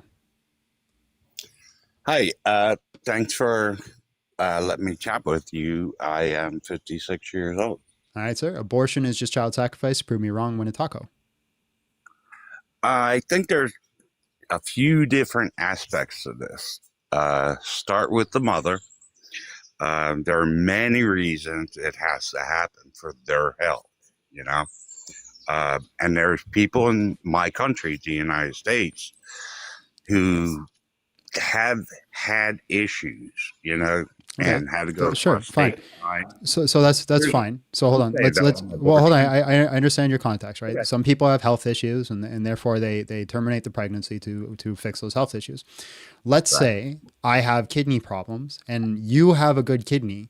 Should I be allowed to unalive you and take your kidney? No. Why not? It's my body, my choice. Okay, well, it's the child's body, child's choice. It's not a child yet. I do have a medical background, and you know, I grew up Catholic. Okay, define child. Oh, conception. Define child. That's where I was going. You know, it early development. You know, the neural tube, which is our spinal cord and brain, are not really developed until late in Yeah, I don't disagree with that. Define child. So that's what I'm saying, that once the brain is formed, then that is a being. Okay. Now sometimes so is it specifically having a brain is what gives you rights? I think, you know, neural. So there's an actual disease, and I'm not even joking. There's an actual disease where somebody is born without a brain, and all they have is the brain stem. Do they not have rights? No, certainly they can. But here was going to be my original answer to you. When that child is born, they will need health care. All right, you're not answering my question.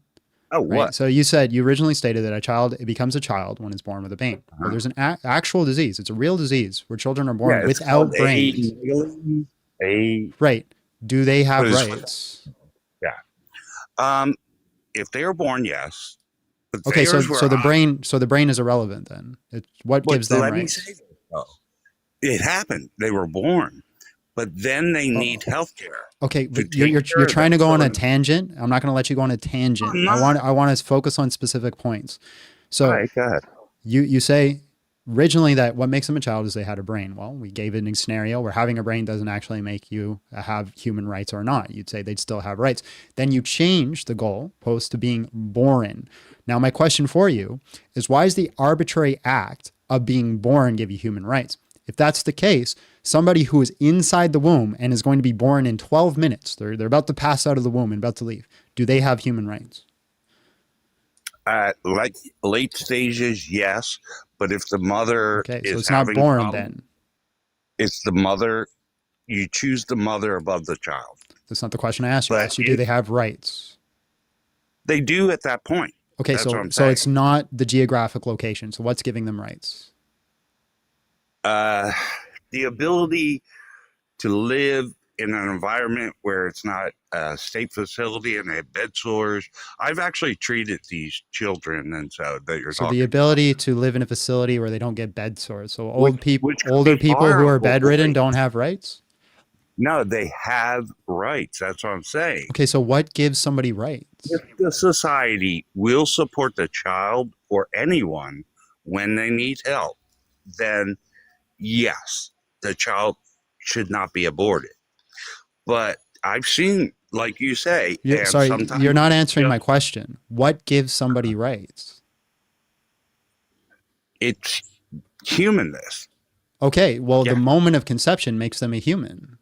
I know that argument, but no, if you look at embryos at that time, a turtle, a fish, a human being, they all look the same. So? And then as it develops, Okay, you so see fine. I fall into a vat of acid. I'm horribly deformed. I now look like a turtle. Do I lose all my human rights? No. Okay, so it's If not how you look, so what gives you your human rights? If you pass the stage of, I think it's 26 now. Okay, why gestational why 26 weeks? What is the You are- reason for the arbitrary number? Then your neural tube is closed. Sorry, just real quick. People who complain brain about is how full. hold on, Kyle Burr came in with $10, says people who complain about how words are being used by modern day contexts are also the same kind of people who don't know how to define what a woman is. Rest in peace, intelligence, and you will be missed. All right, so we already determined that the brain isn't the thing that Can makes I you a ask a human. question? Because you said that, you were asking me questions. You still haven't answered my question. My question keep saying remains. My question remains unanswered. My question is, where I is the said stage that makes when them a the neural human? tube is You're hold on. You're talking I'm over telling me. you. Okay, I'm going to move on soon because you just keep All talking right. over each other. What is the definition of a human and what gives them rights? It is the time when the neural tube is sealed. Otherwise, 26 months. Why? Because it's not when you can detect a heartbeat that it's there. It's not until, again, around 26 months. It's a true heart. The brain is closed or not. If the parents decide to So take you're still that not answering the question. Why does the neurotube Yeah. matter? because that's how you feel, how you think, how you evaluate. Okay, so it's because it gives you consciousness. Yes. Okay, cool. So if I fall asleep and I'm no longer conscious, do I lose all my rights? You're making a bad argument. If I fall Why? asleep, Explain why it's bad. falls asleep. I'm sorry? So what are you talking? Everyone falls asleep for 5 to 8 hours. Right. So that's not what you're talking about. You're just That talking is what about I'm talking about. You're saying the human conscious experience is what gives you rights. So if I fall asleep and I'm no longer conscious, or if I'm medically induced and no longer conscious, do I lose all my rights? You do not lose your rights. Why? You're absurd. I'm sorry? You are absurd. I'm a nerd? I'm answering your questions, and you keep going back to nah. It's not All I'm you're- showing you the absurdity in your statements. Okay, you come to America and you see these children who, after they are born, Right? This is just an appeal to emotion. The Republicans are taking their money away, and This is just an appeal to emotion. This isn't an argument. I was very logical with you. You just No, what I'm saying now is just an appeal to emotion. you don't let me answer the question. Because you just All go on do- rants. Thing I say, you say nah because nah. What do you think? Nah, Right. Not You're because, but you're just not going on Aristotle rants. talking. You're not Plato talking. Right. So, You're so now not you're resulting to ad homs because you don't have arguments. A monologue like you is Trump. All they want to do is talk. All right, man. and I not appreciate your time. I know. You But don't God appreciate bless it? you. God bless. What did that have to do with Trump and Republicans? Mike, I now see you corrected me. Now I can't get it right. This guy is making claims, refusing to justify them, and they're just saying, and then he's saying, answering, "No, bro, you're not." You're not wrong. Let's move on. I already talked to you. Devin, hello, how are you? And just real quick, how old are you? Never better. I'm 30 years old. All right, bro. Abortion is just child sacrifice. Prove me wrong. Win a taco. So do you believe that all abortion is child sacrifice? The vast majority. What abortion is not considered child sacrifice? I'd say the one where it's like you're about to be unalived, if that actually exists. So assuming the mother is going to be healthy, but let's say she is 3 weeks pregnant, she does her first pregnancy test, and then she goes to a clinic and she flushes out the zygote. At that point, would you say that that is abortion? Why did she do it? And that's not my question. Is that abortion? So everything is healthy, and then she goes to the thing and flushes out the zygote? I'm assuming she doesn't know whether it's healthy, but let's just assume, sure, it is. But regardless, all my question, because I'm just trying to figure out. Is she consciously doing that? Yeah, so she finds out, she takes a pregnancy test. She finds Mhm. out that she is pregnant. It's about 3 weeks, 4 weeks into her pregnancy, or however Okay. long I guess it takes for pregnancy tests to show Okay. that you're pregnant. And then she goes to like Planned Parenthood or somewhere, and she says, I don't want this. I don't want to have this baby. And then within that, let's say 4-week period, she does get the zygote or zygote flushed out. Would you say that that is abortion? Yes. Okay, so Prenham came in with $2. Assertions are not answers. Justify the assertions. He's not talking about you. He's probably talking about last guess. Go ahead. So my claim ultimately is predicated on ethical non-cognitivism. Have you heard of this before? I think so, but I'm going to say no. No worries, man. Yeah. So basically, it just means that moral claims don't have truth value. So, for example, if we're at a basketball game and your team scores, you might scream, yay. Or if the other team scores, you might scream, boo. In that moment, you're making an exclamation, but it doesn't actually have truth value. You aren't saying anything objective about what's happening. You're just basically emoting. You're just expressing an emotion that you're either happy or sad with what's happening. And I believe all moral arguments are similar. When you So say you're an emotivist. Nope. So I'm an ethical non-cognitivist. So I what I'm saying is, if you say murder is wrong, for example, and this is a bit off topic, we can. You got to bring it say back to abortion. smurder or I'll get banned. I apologize. You're good. If somebody says smurder is wrong, I think what they're really saying is boo murder, similar to how you boo the opposing team. There isn't a truth value there. And I'm trying to understand the difference between this and emotivist, though. I'm not. I've never claimed to be an emotivist. Okay, Right. But that's what I'm fault. saying. This just seems like Okay. emotivism, right? My fault. Can you explain to me what emotivism is? Emotivism is just like morals that are linked to our emotions, right? How we feel to a certain thing basically dictates where our morals come from. Okay. So this would be like the Alex O'Connor saying is like, I can't say this is wrong, but every part of me makes it feel like it's wrong. So therefore, So you're probably right. I think ethical. So all emotivism is ethical non-cognitivism, but not all ethical non-cognitivism is emotivism. If that makes sense. Emotivism is a subset of ethical non-cognitivism. There's a bunch of reasons that people use to justify the claim that no moral claims have truth value. One of them is by saying, and that is what I'm appealing to. So thank you. I apologize.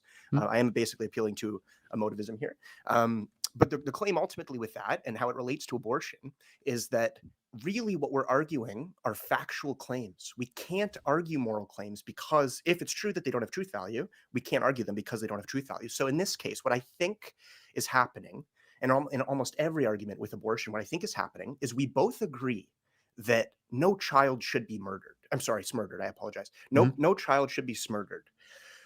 But the question ultimately is, at what point does an organism become a child? So that's a factual argument. And I do have an opinion about that, but I'm more interested in, so you're making a claim. You're saying abortion is child sacrifice, right? The burden of proof rests on you to justify that claim, but then you're saying, prove me wrong. So I do want to hear your justification, but even without it, I think I'm confident saying, if we can, and the reason that I asked you, do you believe that all abortion is child sacrifice, is because if you believe that a 3-week-old zygote is a child, then we're not going to agree about abortion, because I don't believe that a 3-week-old zygote is a child. And I suppose if you do believe that all abortion is murder, even at 3 weeks, if you do believe that a zygote is a child, I would just want you to justify that position. Sure. So the definition of a child, I just pulled it up real quick to make sure I'm reading it directly, is a young human being below the age of puberty or below the legal age of minority. Zygote would classify as that. Lordy came in with $5, says, life begins at conception, abortion is murder. Keep embarrassing these uneducated word yappers, Big John, and keep preaching, brother. Again, I don't think she's speaking about you. All good. So I've also seen some definitions, and we can get into the weeds about this. I think I've also seen a definition of child being a human between birth and puberty. But again, let's say that we can't just rely on a string of 8 words to kind of justify an opinion when we have So both me and you here. just the 3 definitions I'm reading: a young human being below the age of puberty, a son or daughter of any age, an immature or an impressionable person, or sorry, an immature or a reasonable person. So. Okay, yeah, exactly. But again, the question then becomes, what is a son or a daughter? What is a person? So, and in my opinion, and I think, I'm not trying to appeal to a majority here, but I think a lot of people would agree with you and with me that respectively, a zygote is a child and a zygote is not a child. But the question is, if one of us is making a positive claim about that, in this case, you are saying that all abortion, including a 3-week-old zygote, is a child. Now you need to, because the burden of proof rests on you, who's making the positive claim, you need to justify that position. So you can't just appeal to a definition. You have to justify it with evidence.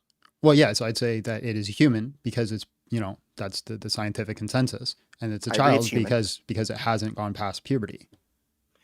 But again, so your claim is that it isn't a child because a definition says that a child must. The only criteria for a child being a child is that they haven't passed puberty. Yeah, so just curious, what is your definition of a child? So, I mean, I think personally that's a little irrelevant, but I think your definition is roughly close to what I believe. I would just say like between birth and puberty personally, although there's a little caveat. So if it is, I care about what you think because you're the one making the claim that abortion is child sacrifice, but you say prove me wrong. So my opinion is, that's fine, but I've defined my terms, right? If you have an objection to my term, then you have to. Yeah. I mean, we do have it. No, but that's kind of my whole point, right? That's why I brought up ethical non-cognitivism, because ultimately the issue is the definition of when like a child starts to exist. And in my opinion, that starts to exist at a conscious experience. Sure. So once. So just real quick, the thought that the zygote isn't a human is like saying a child isn't a human because it's not an adult. Yeah, bad. I'm just reading a super chat. I'm just reading a super chat. So, yeah. Sorry, go ahead. No, my fault. Did you want to read that? I apologize. No, I'm just done. I read it. Okay. So this is the whole ethical non-cognitivist framework. I'm just saying, we are ultimately arguing about when a child becomes a child, when it becomes a human, when it becomes really valuable. That's kind of like ultimately the argument. And I think the thing that is valuable, the thing that is worth protecting, is the conscious experience. Now that's my claim. So the burden of proof now rests on me to prove that. Like if you want to ask questions, or what I'm more interested in really is again. Well, I think you seem well educated. I think you're going to know the stances I'm going to bring up. Obviously, what do you do with somebody who's not having a conscious experience? Do they lose their value? Yes, I actually think so. So imagine, I mean, not completely, but we value conscious experience also in the past. So imagine there's a person on the road and they're lying on the ground and they're breathing and they're conscious as far as you can tell. If someone were to, can I say knife, or can I allude to something bad happening? Or you got to say unalive. Okay, so let's say someone walks up and unalives them while they are having a conscious experience. I think the response from most people would be very different in that context than in the context that there is someone on the ground and they are already unalive, or they're already not breathing, not conscious, not just conscious, but no longer able to have a conscious experience indefinitely. If that could be proven, let's say they're in a morgue and their head is no longer attached to the rest of their body. And then there were people experiencing the morgue person put a utensil into them to kind of open up some things. I don't think the same response would be had by the spectator in that case as it would in the case where the person is alive and breathing. And I think the only difference really, assuming all the variables are the same, is just that person is no longer capable of having a conscious experience. Right. So it seems to me that you actually hold to what I hold to as the potential future. Nope. So it's not just potential. So that's one component, right? That's the far end. So you're right. I do care about that. But what I also care about is ever having one. So right. Past potential, right? So Mickey G Tunes came in and says, why ought we consider a conscious experience? So, but if we're talking about we put value on past conscious experience, then you have to give value to those who have passed. So yeah, exactly. So that's what I'm saying. Yeah. So we would care a little bit more. Like if the family of the person that's in the morgue was being operated on, they would care a little bit. But the thing that they would be caring about is the past. Well, we're talking about the human value, right? If the past conscious experience is what gives you human value, then those who have passed away have that human value. We're not talking about the family value or the right to respect. No, or so any so types of but those again, things. you keep bringing this back, and I don't want to be rude here, but you just keep Mhm. bringing it back to human. You keep you really are emphasizing human. Like when I brought up what else happened when you said human? Oh, child. When I was bringing up the word child, you kept referring to human, and Mhm. then when I bring up conscious experience, you keep referring back to human. Yeah. It seems like you Well, you might be do you conflating. think pigs have the same value as a human? I mean, again, this isn't about my opinions. Yes, I do, but I mean, we have a different The exact perspective. same, exact same. So you I think? don't. Well, hold on. Uh-huh. If you say yes, right? Let's test that. Do you think Sure. I should have the same consequences for unaliving a pig as I do a human? In the exact same context, yes. Like aside, of course, from it being a pig and a human. Like, but this is so we have. But again, this isn't about my beliefs, and that's Well, completely off topic. well, this Okay, is go ahead. this is right because like we're Okay. challenging each other's beliefs to ultimately Sure. figure out who's inconsistent, and whose worldview should we hold to. So your worldview is that the conscious experience of a pig and a human has the exact same value, and if I unalive a pig, I should be thrown in jail for 20 years to life. I didn't say that. I didn't say that. I think. Okay, that okay, fine. people should be thrown away for 20 years. Clarify for me. Also, I would just like to make a little caveat here saying that my whole worldview is not predicated on the idea that pigs are equally as valuable as human. I have a holistic idea of what my values are predicated upon, and then there's a bunch of ramifications for that belief. One of them is that all life is equally valuable, which is not valuable at all. That's my opinion. I'm a bit radical with my perspective, and I'll admit that. But what I am is logically consistent. That is one. But yet you're not answering my question. Okay, go ahead. What's your question? My question again is, should X happen if you do Y? And X here is the unaliving of a pig or the unaliving of a human. You never asked me what I think should happen if you kill. I did. Yeah, I did. I said, should you be thrown in jail for 20 years to life? And I said no to that because okay, that's but should you do that with a human? No, I also don't think that. I'm consistent. Okay, so you think there should be no cognitivist. I don't believe in morality. Okay, well, hold on. Do you think there should be no consequences for unaliving anybody? No, there should be consequences probably. Like I'm also utilitarian, so I care about like the reality of the world, and so far as okay, so hold on. Are we getting lost in the sauce? Where like you agree there's consequences? We're not talking about abortion. Please let me finish. So you're saying there's consequences, but it has to mean this level of consequences. Okay, let me try to be very specific then, so I can get a direct answer. I don't. That's what I'm trying to clarify.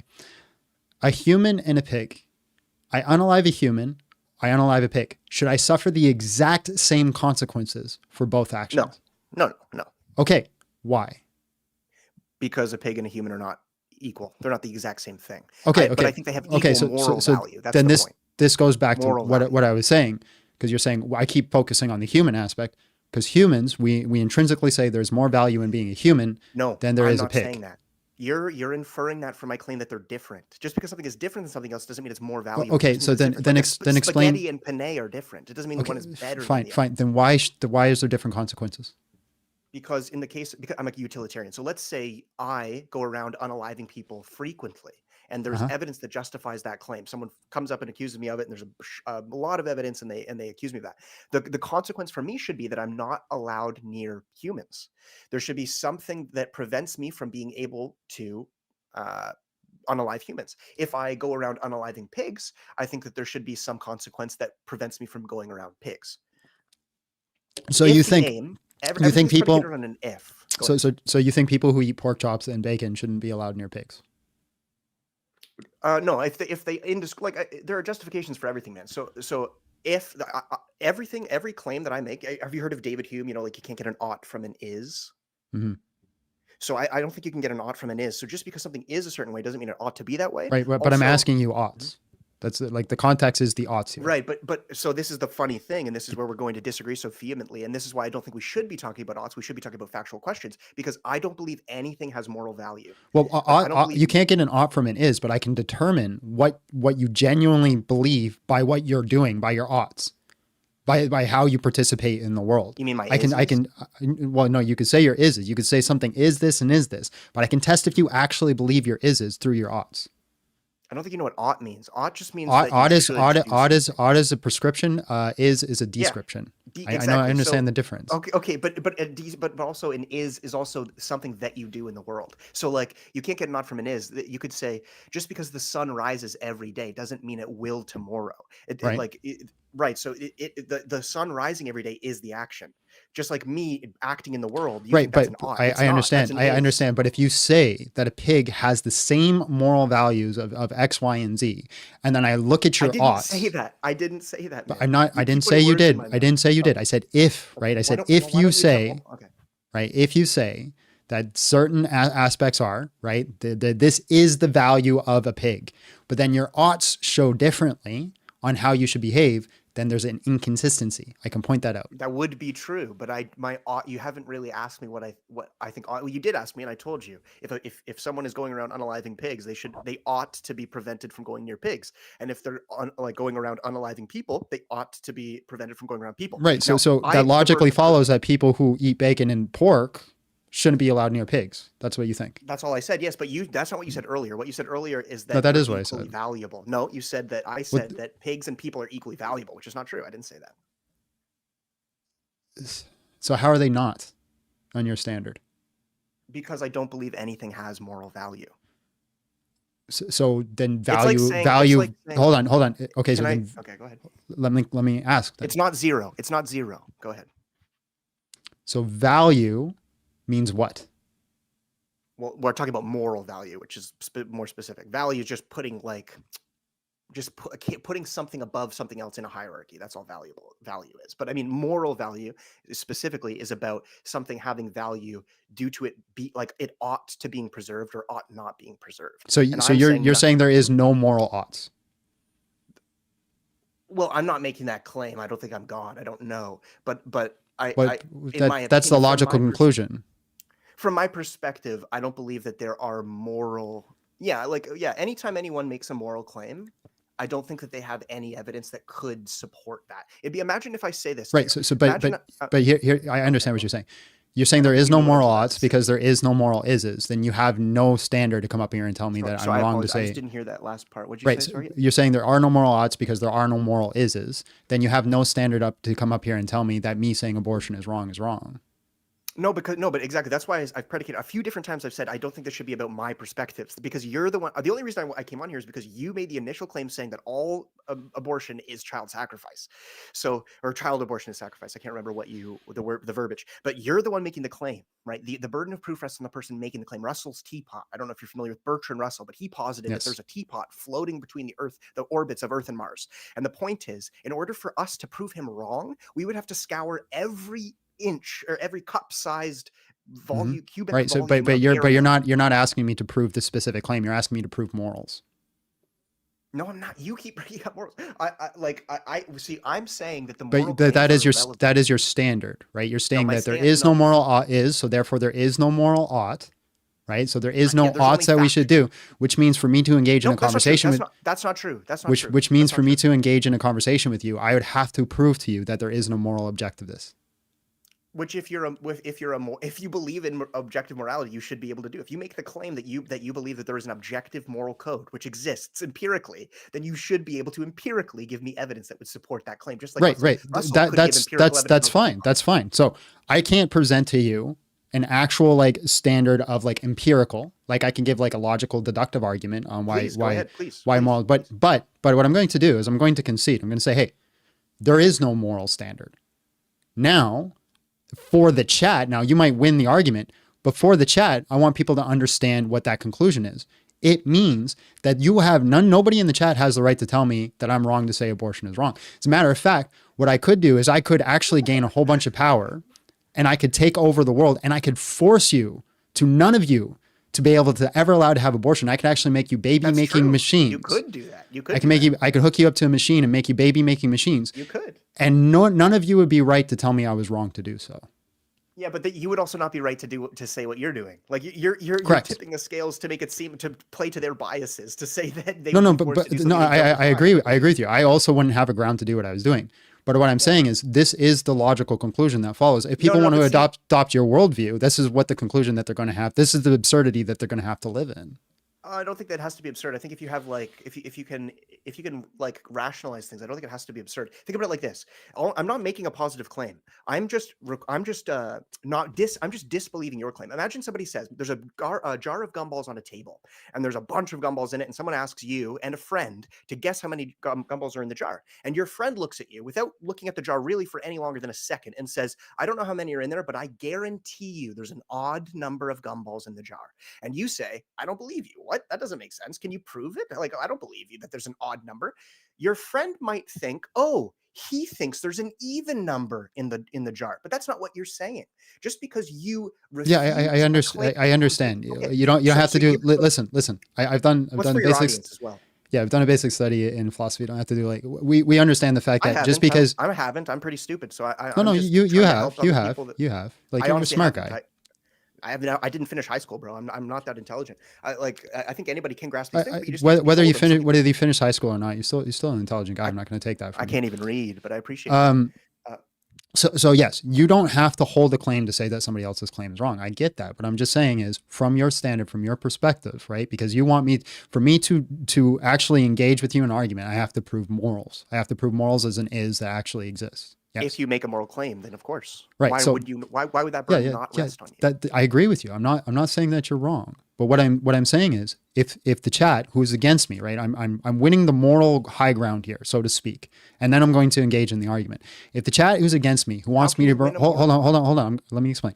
If the chat who's against me, who wants me to be wrong so bad, is willing to adopt your worldview, they have to live in the logical conclusions that I mentioned earlier, which is that there's technically nothing wrong in me making them all baby making machines. You keep jumping the gun, man. I think you're a smart guy too, and I think you're more smart. Like I think you're being a bit intellectually dishonest here. Maybe you're not aware of it, but you keep jumping over things. This is literally the gumball analogy. What just happened was you said people disagree with you. Hold on, just one sec. Yep. I was just banned for hate speech. Live You access. were banned for. Yeah. What does that mean? Hate speech and hateful behavior in my TikTok was just banned for. Oh. Was that my fault? No, it's because I took a pro-choice stance, so enough people didn't like that, so therefore they. There is no I don't human. think that's cool. There's no I think that's human. messed up. Enough people report something, and then it just goes through. Well, just for the record, I don't think you should be banned for explaining your opinion. That's messed up. No. But we still have YouTube, so if you want to continue. Cool. I think you keep jumping the gun. You go from if people. So we have two paradigms here. We have your perspective and your framework about morality, and we have mine.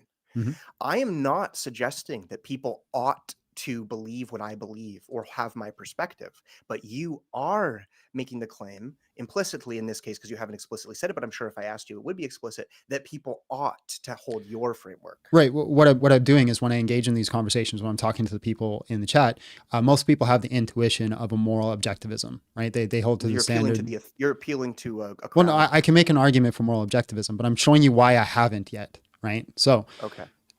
I'm saying that the argument that you're bringing for is a moral subjective argument, right? You're saying it's purely subjective. It's if I cheer, they boo, they boo. That's fine. And let's say that I cannot disprove you on that. The logical conclusions are the absurdities I brought forward. So for them to stay consistent, they would have to hold to the fact that they cannot say, right? They cannot say that when a mother or a young child gets raped and she ends up pregnant, that she's forced to give that child that's a wrong thing to do. They can no longer hold those grounds. So I'm basically appealing to the chat to say that, okay, this guy, if you want to take what you're doing? I just told him what I'm doing. Okay, but then guys, if you're intelligent enough, and I'm sure you are, understand that he literally just out loud, he said the quiet part out loud. He said, "I'm wrong," but no, I didn't say I was wrong. I said hold on. No. I didn't say I was wrong. I said if I granted it. Yeah, if I granted it. If I granted it. Oh, I apologize. I thought you said you did grant it. No. I thought you said a few times now that I am right. No. I said I can make an argument for why I believe in moral objectivism, but I'm saying if I don't and I grant it, this is the logical conclusions everybody has to live with. Oh, okay. Yeah. Okay, sure. But then the quiet part out loud is you telling your chat that if the only justification so far that you've given them to not believe the things that I'm saying is because they have an internal bias, which is outside of their control, that leads them to believe things that leads them to believe X. And if if they were to predicate their worldview on something that I do, then they would be believing not X. Like you're literally saying, Yeah, that, that's a reductio. That's taking a crazy, worldview man. and reducing it to absurdity and seeing if you're consistent with it. No. You keep brother. I respect you here, but hear me out. I'm not saying what you're saying about me is wrong. Hmm.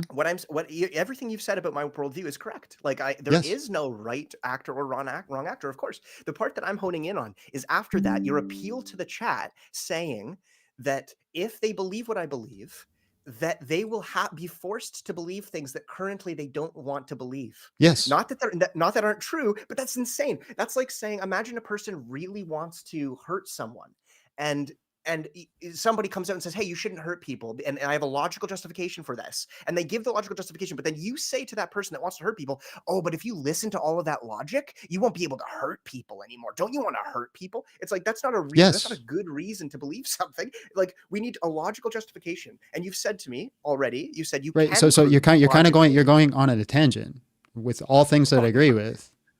Well, this whole conversation has been a tangent because all I really care about is your justification, your logical argument that would support the claim that all Right. I get that, but I'm pointing out to the chat the absurdity that they would have to hold to if they took on your worldview, and you just keep going on a tangent about like how I don't know what you just keep saying the same thing I said, but in longer ways. I don't know why.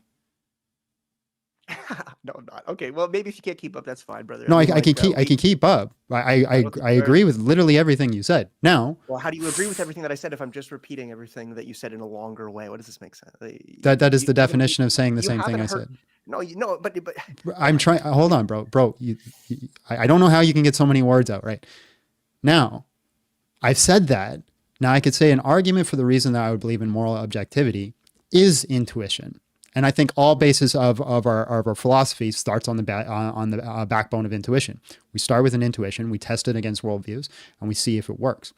Evidentially, so it doesn't sound like it's intuition. Then it sounds like it's evidence. It sounds like it's testable, observable facts, right? Your intuition. Right. I let you speak for a very long time. Please let me finish. You made a claim that's I haven't finished. Starts on intuition, and then we build off of that. That's what I said, right? Did I not say that? No, the first claim you made was that it is predicated on intuition, which is not true. It starts on an intuition, and then we build off that. I literally said those words. If we say that we're going to build a boat, and then Okay. I say, if I can't give my argument, I gotta mute you or something, man, because you're asking me to make an argument for this, and then you're not letting me make it. I apologize. Go ahead. Right. So starts on an intuition, then we build off that, and we test it evidentially. Now, I don't think there is a syllogism that I can present right now. But I'm saying when we look at it evidentially, I provide the C.S. Lewis argument. As we look into the world, we see all societies seem to collectively agree on certain standards of morals, whether there's influence on each other or not.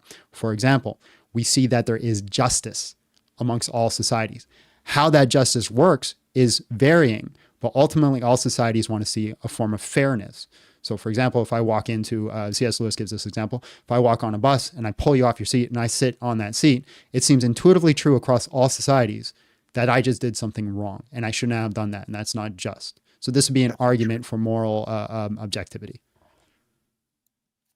I disagree, but okay, because I think, let's say that seat Okay, was on fire. can you show me? No, you're changing the semantics. Are you changing the standard of the analogy at this point? Okay, so my point is this. So show me a society. Hold on. Show me a society that collectively agrees that the unaliving of an innocent person is a good thing. Not what they define as innocent, just that standard. I don't believe it is good. I never said that. Happy why atheism is logical Wednesday, Gloria and Diaz. I never said that you said that. I'm saying this is my argument. Then why would I justify that? I don't believe that. I wouldn't make because you're making the claim that there is no objective morals. So if there is no objective morals, what we would expect to see is societies that disagree on what morals are. If I believe something, you would have a whole country that believes it? No, Why? if it was objectively true that there was no standard of objective morals, we would expect to see subjectivity take control, and we don't. There seems to be a consistent. It does. No, it absolutely does. Please let me finish. Please let me finish. Okay. There seems to be a consistent standard amongst all societies, right? For example, do not unalive innocent people. They vary on the definition of what is considered innocent. They vary on justifications on why you should be able to do it. But ultimately, all societies agree that the unaliving of an innocent person is not a good thing. Or, better yet, justice. They all have a standard of justice and what seems to be fair. Okay, so about justice is just getting what you deserve. So you're saying that Just real quick, super chat. Abortions aren't a sacrifice because the definition of sacrifice is the slaughter or surrender of some animal or person to a god, supernatural being. I do think it's murder, though. You must be new from the live today, but thank you for the $10. We've addressed that like 20 times. Sorry, go ahead. You're good. So the one thing I'll end here if you'd like, because I want other people to be able to speak. But the one thing that I'm going to say, and this I really want, because I know I can tell you're a smart guy. I want you to really internalize this. You have a subjective perspective about what is right and wrong too. You said there's no subjective moral system that across the world everyone intuitively believes the same things. No, X, Y. No, not. You just said there. Not entirely true. Vaguely true. I just clarify. There's a certain intuition and basis on where they start, which seems to be collectively agreed upon, and then there's varying degrees about how to interpret that. Okay, so my claim is, even those, can we codify that first thing you said as something? What would you call it? That intuition that everyone has. So there's the intuition that we should not unalive innocent people. That how we interact with that is what it's negotiated with. So your claim is that everyone believes that we shouldn't unalive innocent people. The collective seems to agree with that. Now, I would say each individual person. So, for example, you could have a person who has like brain damage and they have no concept of the ability to negotiate or rationalize in the first place. There would be a person that'd be excluded. So, I'd say the collective totality. So, humanity as a whole. Okay, I'm still banned from. You just said two different things. I think. Yeah, you're right. Totality is not the right word to use. Okay. So my thing is, man, and I'm just going to reiterate what I just said because I really want this to get through to you because I know you're a smart guy. I was raised as a Christian, like for 20 years. I was very devout. I was going to be a missionary. I went to Bible summer camp. I was in church 3 days a week. So I'm in on the worldview of an objective moral system. But I think what is a huge eye opener, an epiphany moment that you can have, is that even your opinions on what is objectively true is just a subjective opinion. And so even if, let's say, 90% of the world agrees about something, like purple is the best color, even if 90% of people agree that we shouldn't unalive children. So I think you misunderstand my argument. I'm giving an evidential argument, which is a Bayes argument, which shows the probabilities.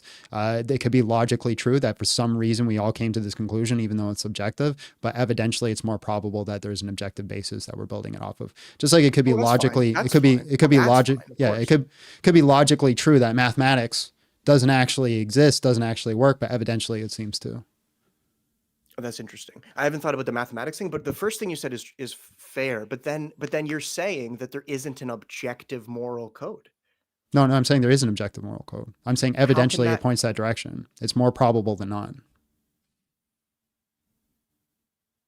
Oh no! So now I am confused about what you just said then, because I thought can you repeat the thing that you said just before that? So I'm giving an evidential claim, which I'm saying the evidence seems to be that it's more likely to expect this type of world under the basis that we have an objective moral standard than it would be to see from a subjective moral standard. Does that mean it's logically? Why? Does that mean it's logically impossible that we would have this world under a subjective moral standard? Why is it more likely? Hold on. Let me finish. Hold on. I want you to does that mean it's logically impossible that we'd have this world under a subjective moral standard? No, but evidentially it seems to be that way. And the reason I'm going to explain that. The reason that why evidentially it seems that way is because if there was a standard that was objectively true, like do not unalive innocent people, and that was just engraved into the universe for whatever reason it's there or how it's there, I'm not too sure about the ontology, then you would expect to see societies growing, believing that it's the case that you shouldn't unalive innocent human people. Yes, but that would also be true if it is the case that there's an owl god that really cares about blood staying inside of people's bodies. That doesn't mean that there is an owl god. Just because you make a claim saying if it's true, if X is true, that would still be objective morality. If there's an would owl, be, if but there's an brother, but owl you god haven't- that no, no, wants no, but blood you've inside the shifted body. burden, but you've shifted the burden of No, proof. you're though, actually because shifting the burden now. You're shifting the burden to the No. method. I wasn't making an argument of method. I was making an argument of what you would expect to see under objective morality. I don't think you understood what I was trying to just say there. You cut Yeah, me yeah, off yeah, there, yeah. You well, say it. Go ahead and say it. But I bet you it's what I thought. You're a betting man. Yeah. I think so. What you said, if I understood, and correct me if I'm wrong, what I think you just said was, I apologize. What I think you just said was, if it is true that there is an objective moral truth that innocence ought to be protected, Mhm. then we would expect to see that opinion codified across the majority of people. Is that Yes. about right? Yep. And I'm saying that that's true, but that doesn't justify the claim. So when I'm saying you're shifting the burden, you've shifted the burden from that if statement to the conclusion. The if statement is the only thing that matters there, because you need to justify that if statement. Just so that's why I brought up the point. If it's true that there's an owl god that cares about blood staying inside of people's bodies, then it would be true that the idea that we shouldn't open up. Yeah, but people's that's bodies would be that's codified still in the objective morality. That's so silly, though. Okay, But it's do you still see how an objective we could morality. put- You're arguing about a method, right? You're arguing about the method No, on I'm how arguing the about your objective morality. justification. I'm arguing about your justification. You're arguing about the method on how the objective morality would fall upon the culture. You're saying could be an owl god, could be a pig, could be whatever it is in the sky determining I X, made the Y, same and Z. argument. That's could say fine. this. I could That's say- fine, but no, it's no, no. still I could say objective that there's morality. I could say that there's a peacock in the sky that really cares about the color blue being surrounding the earth, and Mhm. that's why the sky is blue. Like that I have if I don't give any evidence to support the if statement, I have no reason to conclude the conclusion. And Yeah, you that's haven't not provided any analogous. evidence. That's not analogous to It what I is. said, though. No, It it's is not. exactly. No, it is No, exactly no, analogous it's not. because you literally said if it's true that there's a God that cares about the innocence of people, then we would That's not expect what to I see people said. care about the innocence of people. That I is never literally what you mentioned said. God. Okay. Oh my goodness. I'm putting God in as like a placeholder for whatever you. But just I've said. never So mentioned if God. It's objectively true. Okay, but if it's objectively true that people shouldn't be preserved, okay, it's just this is so crazy, man. And also, like to speak to your first point, because you said show me somewhere around the world where they don't care about innocent people. There's plenty of places around the Okay, world show me. that don't care about. Bro, there's plenty of places that still engage in actual sacrifice that you would Right. So deem to that's be a an that's a innocent person. justification, right? So I already agreed. Like for example, there's societies that will unalive innocent people to So what's your justify. first point? So let me explain. Please let me explain. Right. If you ask a question and I want to explain it, you got to let me explain it. Right. So I agree that there is societies that will, for example, unalive an innocent human being through a justification. They all agree that unaliving innocent human beings is wrong, but they justify it because an ends will justify the means. So, for example, I don't know this. that first claim is true. I don't think they necessarily think that it is wrong. I don't know that. So show me a I don't society. think you know that. Show me a society that is legislated that the unaliving of an innocent human being is a good thing. I don't need to just show you that exclusively, and that's also the burden of proof isn't on me because you're the one making the claim that there is an objective moral system that is codified in all Right. people In across all every places. in every You're single the one saying that. society, So in you would every need single to show me every the burden of proof every would be on single you. society that we have ever read that has codified laws have some sort of standard of the unaliving of innocence. Okay, but that standard is the question. So, like for example, in Exodus 21, I don't know if I'm allowed to talk about the. Are you a Christian? Are you a theist? I am a Christian, but now you're shifting the goalpost. Bro, we've been talking about 40 different topics. We're supposed to be talking about abortion. I've been on the same topic. I keep pulling you back to the same topic.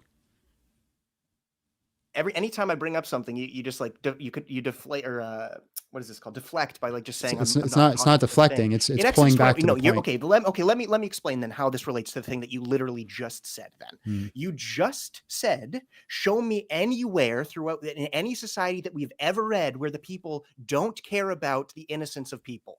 You just said that, right or no? Am I wrong? No, you're wrong. What I said Okay, go is ahead. that the unaliving of an innocent human being is a good thing. To just do it Again, willy-nilly. Okay, so brother, you again are misunderstanding. This is the jar of gumballs. I'm not saying it's good. Just I because know you're don't not believe saying you that. it's bad. I So know you're not why have saying to that. prove to you? So I'm not going to justify the Because you would claim that it is expect to good. see, you would I expect to wouldn't. you would expect to see in a world that is built off moral subjectivity that a culture would develop believing that. Why? You're making a claim. Prove it. Because it's morally subjective, which means to the individual subject, it's going to change on a case-to-case basis. Purely on odds, there should be a case where subjectivity employs some sort of standard And that I've is shown you one. that is opposite to the standard we currently hold. So if the standard that we currently hold is the unaliving of innocent people is a bad thing, it logically follows there should be a society out there, if it's purely subjective, that believes that the unaliving of innocent people is a good thing. Okay, so that doesn't necessarily follow, but I think Again, there are this is not bunch a of logical argument. This is an evidential argument. Again, it's logically true. It's possible that we could have ended up in a world The that just only thing that can somehow. matter is Please let me finish. No, absolutely not. You got to take cases for evidence and Bayes' theorem. Right? You absolutely have to, because I can make logical arguments that are logically sound that have no basis or evidence for it. For example, it's logically sound. Yeah, that's the evidential. Right? But you aren't It's using a logically. logical- It's logically. You haven't used a logical argument though to come to the first conclusion that you need to look at all these societies to figure out the one of them or the few of them that care about hurting people. You didn't prove that that's true. You're the one. I said I can't give it in a syllogism, but yes, I did give a logical argument.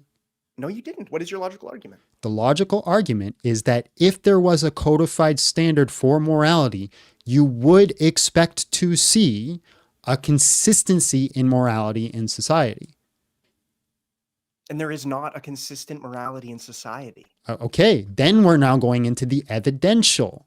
Show me a society that says I don't the have to. unalived. Stop.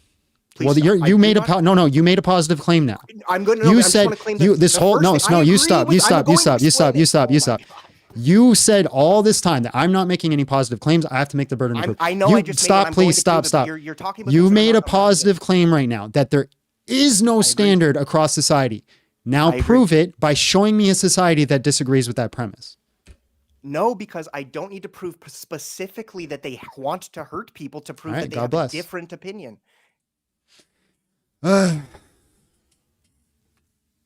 All right, that was driving me up the wall at the end. He was a nice guy right up until that point. I'm still banned on TikTok. Link mic permission denied. Why was I banned on TikTok? Access suspended. Your ranking is suspended. What time is it, by the way? It's no way it's that early. That's not right. I got like another hour and a half left.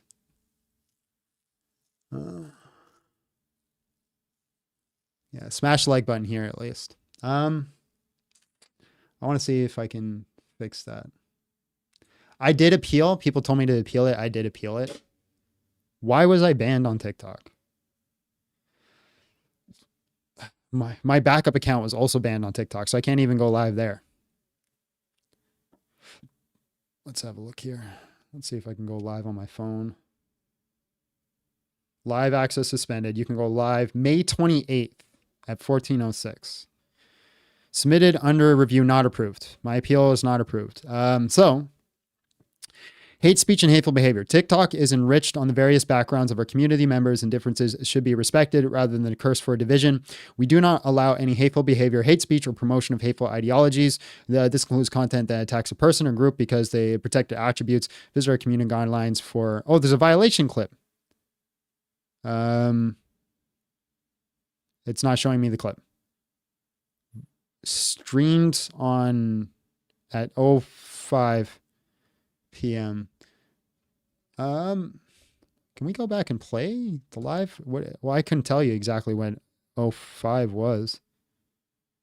Are you satisfied with the appeal outcome? No.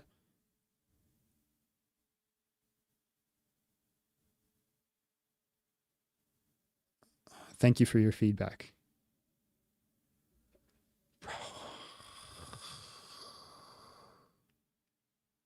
What did I say that was hateful?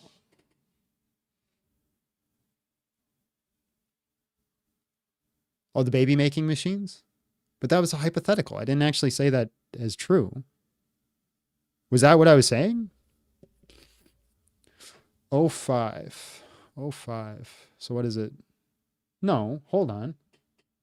That was just recently. That didn't happen at 05.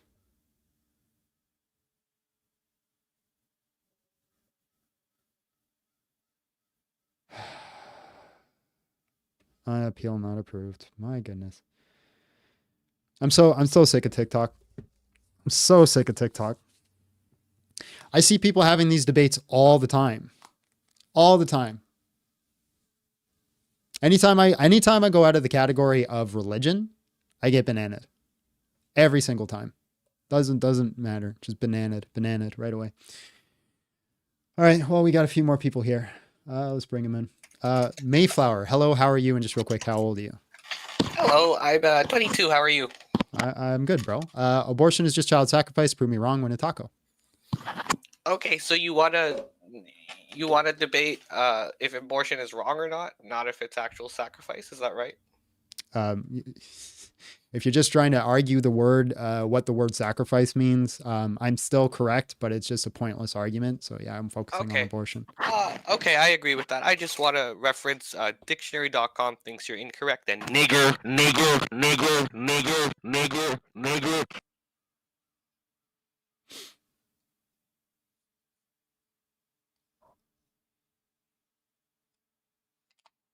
This is what they got to do, ladies and gentlemen. People don't have arguments, so they either reduce to absurdity, where they could say, hey, there is no justification for literally anything. You can do whatever you want as long as you get popular vote, or insult.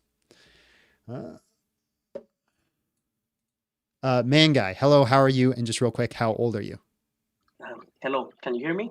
Yes, I can hear you. How old are you? I am 19, though it may not sound like it. All right, abortion is just child sacrifice. Prove me wrong. Win a taco. Again, I may be wasting everyone's time. I'm not here to argue that. I'm here to get an opinion on something. Sure, just real quick. I really like that discussion. Moral relativism brought up a ton of points that I never heard before. Great job, John. Thank you. Sir, what's your question? As a Christian, I also agree abortion is murder. What are your thoughts on if it is life or death, the mother or the child, which is quite a rare circumstance in medicine, but it does occur. So a mother has a right to preserve her own life despite what's happening towards her. Even if like I was under, I guess we're not on TikTok anymore. Even if someone drugged me and I was in a state of psychosis and I attacked her, she has the right to preserve her life, and even to the point of ending my own life. Okay, then that's all really. I just wanted to see your opinion on that because I was a bit confused. All right, man. Appreciate you. God bless. God bless.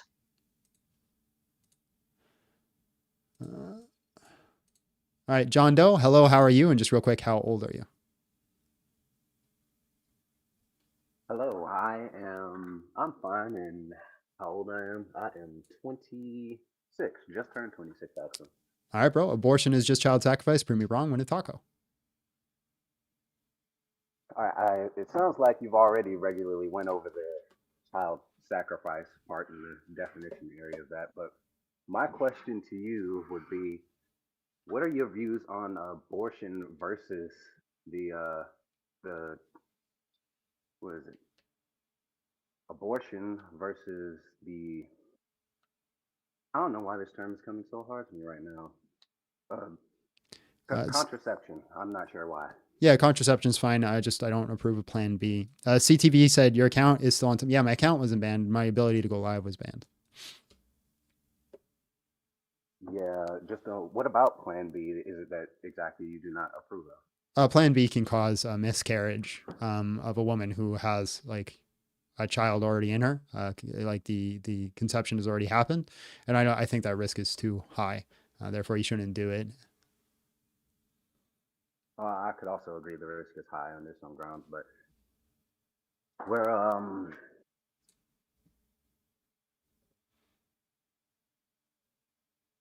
sorry, I cut out there. I'm just weird. I don't know what happened there.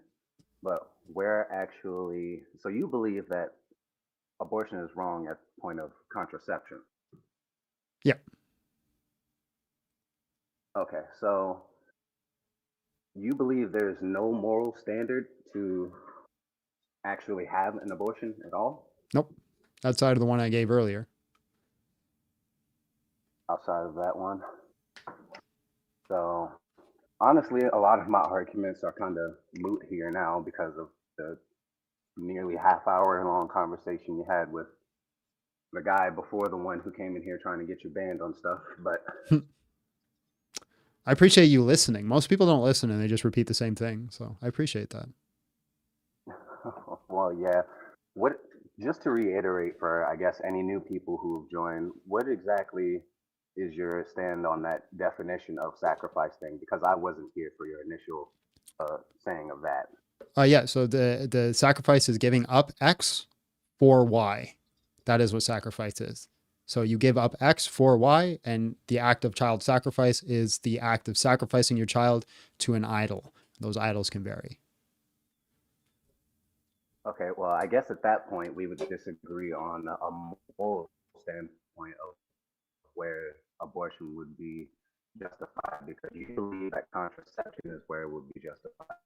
Sorry, you're kind of I cutting out. believe that consciousness is where it's justified. I can't. Sorry, I can can't hear hear me you. Yeah, I can hear you. Okay, so I was saying, I believe morally, abortion would be justified before consciousness, and anywhere after that is iffy. To some points, there's still moral grounds for it, but that would be where the Okay, so line what is it specifically rather about cut, I believe. consciousness that gives someone value? Well, rather, before that, value can be placed on just about anything, but rather value on an actual person would be, that's where consciousness would be defined as who we are, or rather what we are. Because if you want to make an argument for what we are being wrong and having that being Right, but abortion, you're not answering the question. What is it about consciousness that you give that isn't ad hoc or arbitrary? oh well, like the other guy was saying, this is why I was saying a lot of my arguments move, but the conscious experience rather, Okay. that's what we value about each other, not exactly what we're made of. Because Right. So somebody who's not having a conscious experience. yeah, I'd say that, and like the other guy was saying about the value. You agree that somebody who's like, if I go in for surgery and they put me in a medical coma and I'm not conscious anymore, I've lost all my value. You can unalive me at that point.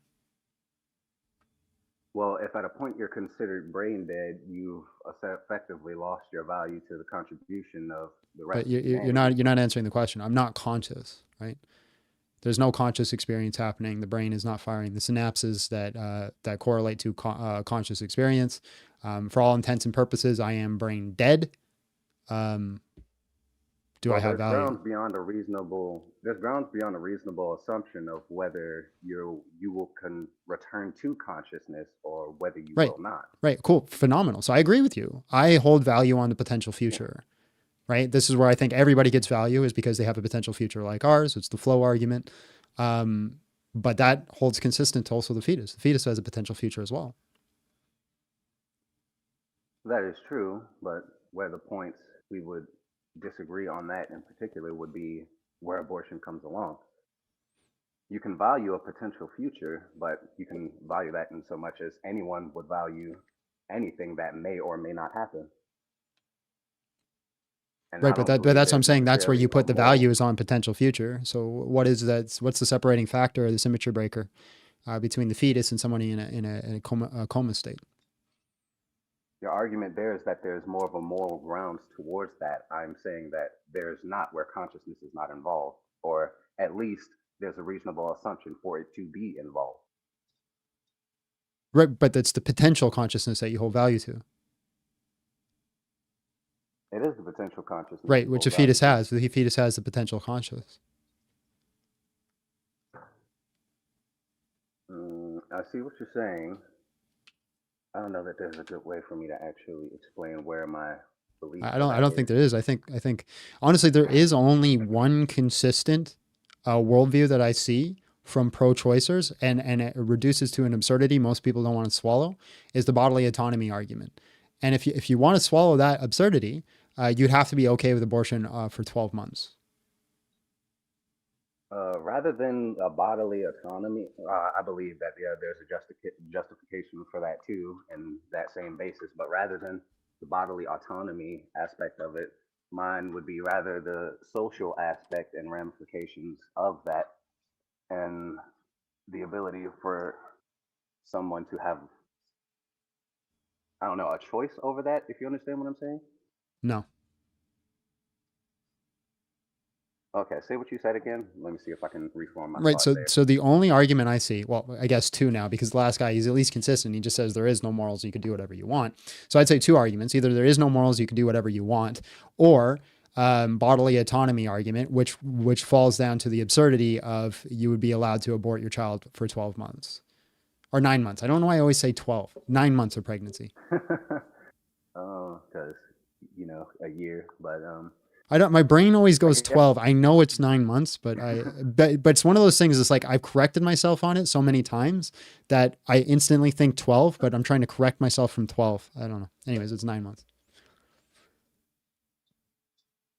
okay, well, yeah, I said at that point, you're playing more to of more value in the continuation of the life versus the continuation of humanity itself. Whereas I don't believe there's an entire Well, justification. it's better for society to have more children.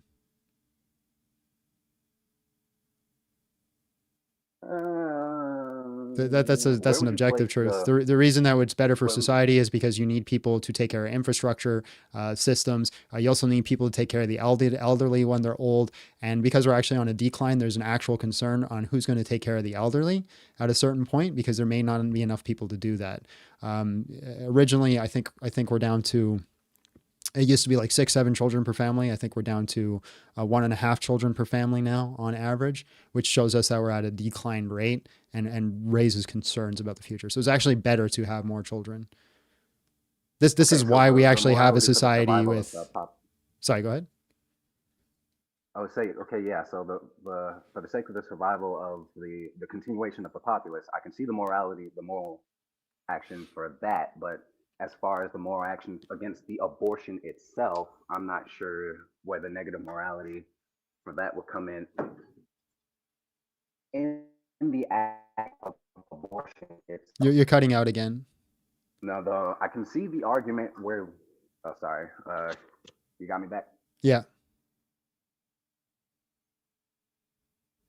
Okay, I can see where the argument can be made for the point at which the cutoff is for that. But in regards to where someone would place the continuation of their own life for their own decisions, I do not see where it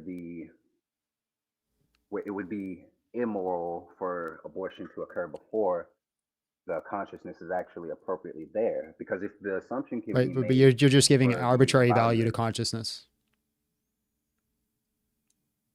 well, that would be arbitrary value to consciousness, but at that point, you're also giving arbitrary value to conception, because anyone No, can have I'm a not miscarriage. giving arbitrary value to conception. The reason I give value to conception is because at that point it's a distinct human being with parents. Well, every cell in your body is human. Mm-hmm. The only thing absent from Well, the only cells in my thing body are absent parts from, of human. well, by definition, all of that is human. It's It's parts of defined by your human, right? genetics. So if I lost a finger, you wouldn't say that's a human. You would say that's a human finger. You would say that's a human finger. I agree there, but also Mm-hmm. at that point, you wouldn't really say that an undeveloped fetus would be a human. You would say that's Yes, you would. human. You would say that's a human baby. It's not a part of anything. It's distinct. That's what distinct means.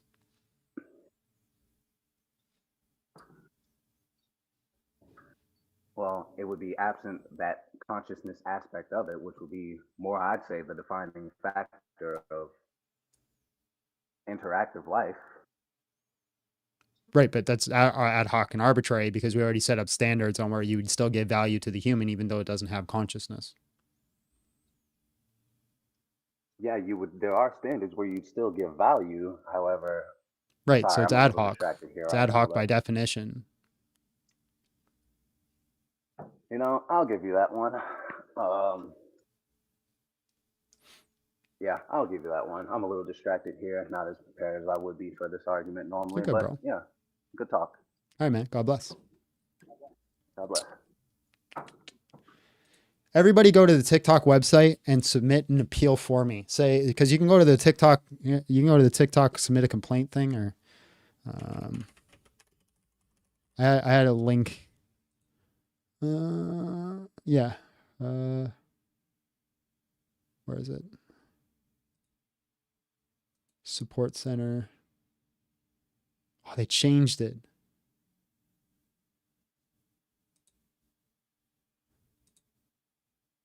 Report. Oh yeah, report a problem. No. Was this helpful? No. There used to be a website to do it.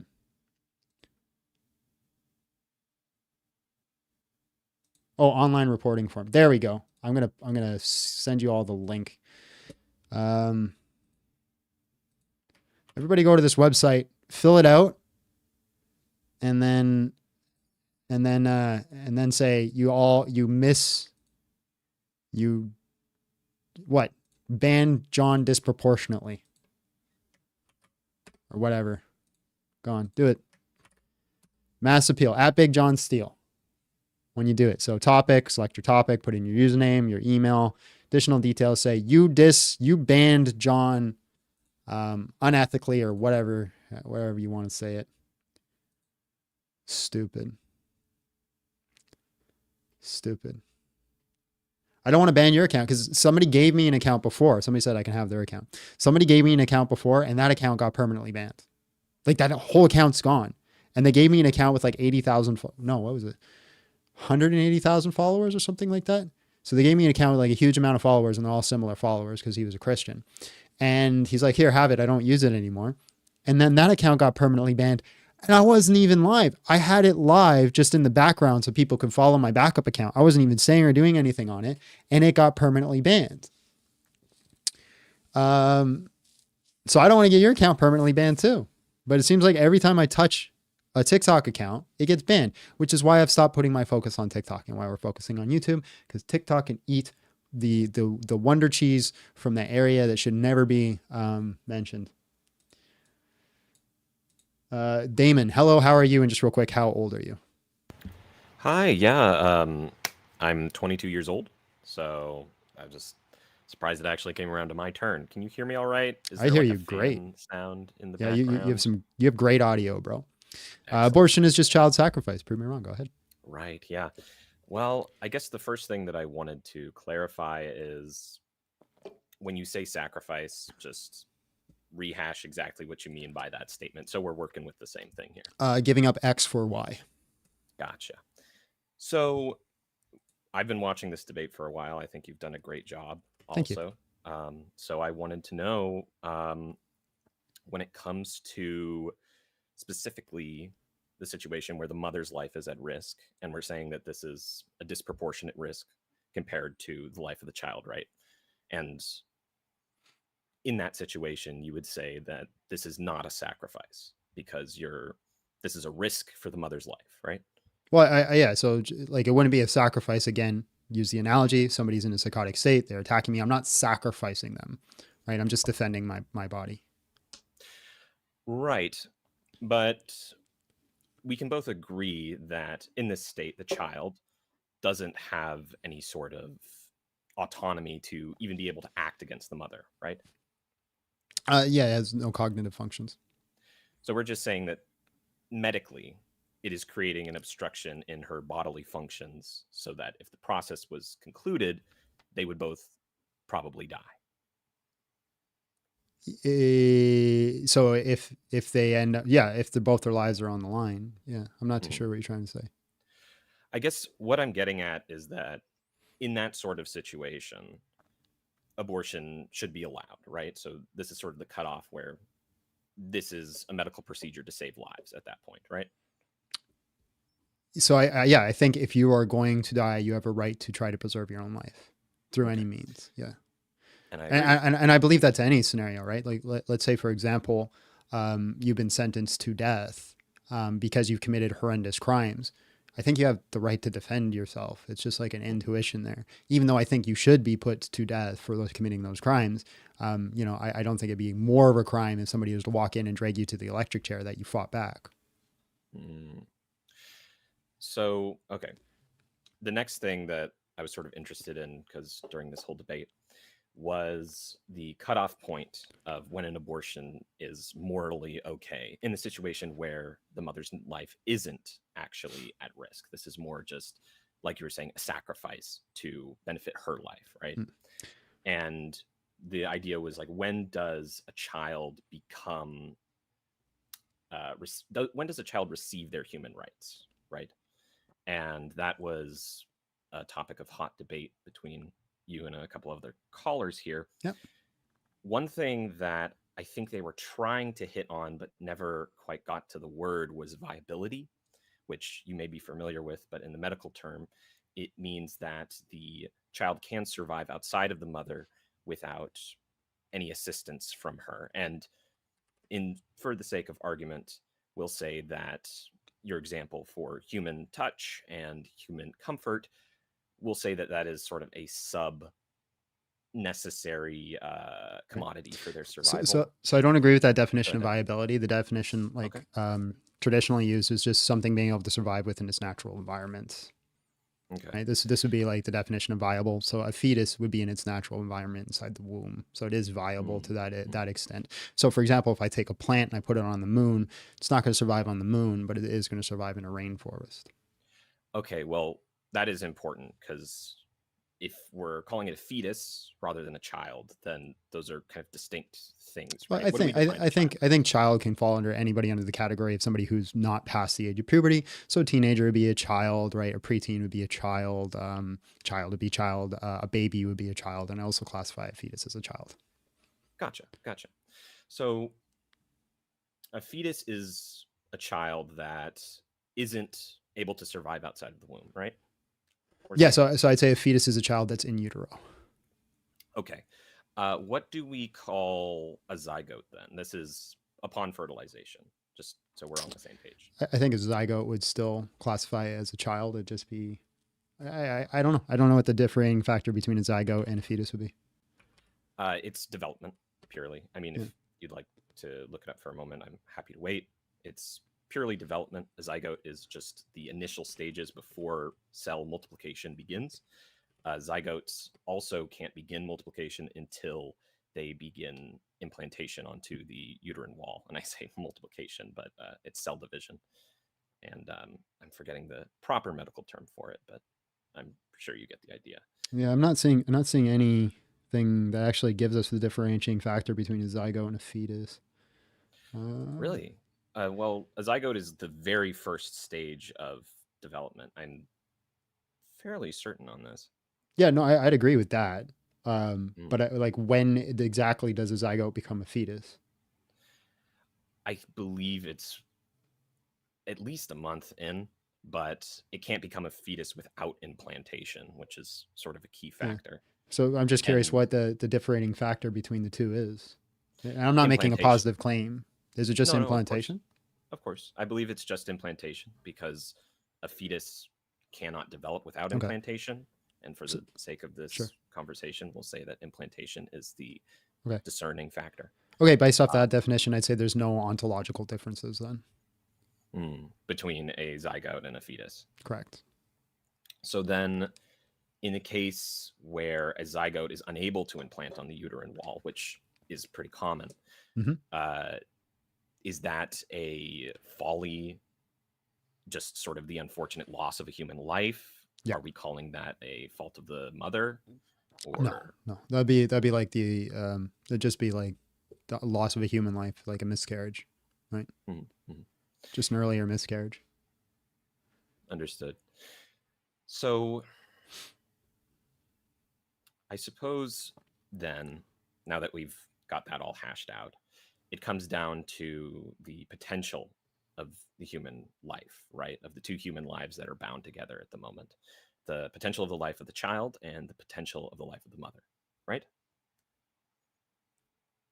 So yeah, the potential human life is what we hold value, right? Yeah. Yes, I would agree with you there. I have that same value. I would say that there are cases, however, such as in the case of a rape, where the mother's life isn't in danger. However, bringing the child to term will not only cause undue emotional stress on the mother, but also doom the child to a environment that is, I think we can possibly both agree, detrimental. I have to apologize to you. I tuned you out, and that's no fault to your own, because something popped up that said my appeal might have went through.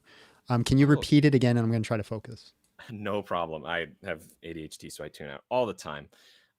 Essentially, what I had said was, in a unfortunate situation where a woman had a man force themselves upon her and is now pregnant, she is not in danger of losing her life, nor is the baby's life in danger. However, bringing the baby to term will cause undue emotional stress not only to her, but also put the child in an environment where it's going to have a unusually high chance of being predetermined to have a terrible life, essentially. I'm sorry, that was too many words, but in that sort of situation, what would be the call?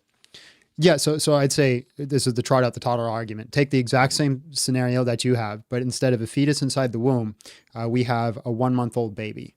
What do you do? In the situation of a 1-month-old baby, I would say we would have to consider the environment around them. But I mean, is there any reason that you justify the unaliving of the 1-month-old baby? Well, here's my justification for it. If we're saying that this child has a future that is predetermined, or to a relative certainty, right, that they are going to be abused, that they are going to be discriminated against by their own mother potentially, that they're not going to receive due emotional processing, which I'm sure you're familiar with studies like these. But when children grow up without proper socialization, they are greatly disposed to becoming, Sure, but that doesn't answer the question. Could we unalive a 1-month-old brand new born baby outside of the womb because we expect that it's going to go through those cases in life? I think that we would have to consider it. Really? So you think unaliving brand new babies because they're going to have hard lives is a thing that we could consider and actually do? Well, let's add another situation to that. Let's say this brand new month-old baby, right? They have no other way to survive than within what is essentially an iron lung, right? Using a very archaic example. This child is predetermined to have a life that is incredibly limited, that is incredibly discriminated against, and full of suffering. Okay. I would say that this is an innocent life that doesn't deserve to be put through such suffering. Okay, so fine. If we want to take this to this logical conclusion, then should we then force people to unalive and abort their children if we expect their children are going to suffer and have hard lives? I would say that the burden goes upon the people that are, having coitus to create the child, that they should be prepared. Well, let me finish, please. Sorry. If they are not prepared to be able to guide this child into a proper life, then yes, I think that abortion would be moral. But should they be forced to have one? Yeah. So you think, okay, support a child and bring it into the world properly, then you're irresponsibly creating life, which is in the same way as hedonistically indulging in desires. Okay, so you think, for example, let's say they're fine parents, they're ready to take on the responsibility, but the child is going to be in an iron lung, is going to have a hard life and struggle. We should force that mother to abort their child. For consistency, well, I think that realistically, no, forcing somebody to do that would be wrong. However, that the fact still remains that child's life is going to be labored. And so I think morally it would be fine to force that upon them. Right. Well, it's consistent. So I can't show you an issue in your worldview because it is consistent. But just because things are consistent doesn't mean it isn't absurd. I think that does fall to really absurd standards in a horrible world that I wouldn't want to live in. And I think most people would not want to live in that world. I mean, understandable. I think that it becomes a little bit more realistic when you look and say, okay, barring developmental problems on birth, the environment that they are going into is also a very big factor. So both sides Well, can become I very think taxing. a lot of people, like I had maybe not the worst of lives, but I had a pretty rough life coming up. I would have preferred to go through it and end up where I am at than just be unalived. Like I would have been one of those people that for sure probably would have been forced abortion. I think that nobody really can choose their own death once they've experienced life because they can't imagine the world without themselves. What I'm saying though is that like I see good in my life. I see good circumstance. I see a lot of potential for higher goods and possibilities than would have been if I didn't exist at all. Even not even taking my own conscious experience, right? I think there's an effect I've put on the world that is more positive than negative. I hope, but let's say that isn't true with me. I'm sure it's true with some people. I've met and talked to people who were children of grape, right? And that's how they ended up in this world. And they go and do charity and are part of churches and do wonderful things for the community. Basically, you're stating that these people should have been forced to be unalived because they went through hardships. I think that, I mean, that is true. The problem, yes, they were lucky enough to turn out well, and through the force of will, they were able to, find a better path in life. But it's unreasonable to say that everybody can do the same thing. I mean, sure, I can pull up the same examples and say, look at this terrible person. He was a child of rape, and then he went on to rape more people because he thought that it was right. You could also flip it around. There's people who've had wonderful lives and still end up being horrible people. Right, but I think that, well, you are actually exactly right about that. But the problem comes to potential and like realistic chance. I think we can both agree on that it wasn't easy for your friends to be able to claw their way out from darkness. And sure, but maybe they're better because of it. Oh, I don't disagree. I like, think that they're probably the strongest people I would ever have met. Did you ever play Skyrim? No, I never got to play Skyrim. Okay, there's this main bad guy in Skyrim. He's I forget, or no, he's one of the good guys. But he's sitting there and he's like, I was a bad guy and I am a bad guy. And then you ask him, it's like, well, so you're evil? And then he responds back and he's like, is it better for me to be bad and strive to be good than just to be good? Right. And it kind of is that philosophical concept. So you have these people, they're born into hard lives, but they overcome it. Is it not better? Would they not be a higher good because they've gone through hardship than somebody who's just never gone through hardship? I would agree that it is a higher good, but the main issue here isn't so much that, is there a mix of hardship and good within your life, because everybody's life is a mix of hardship and goodness.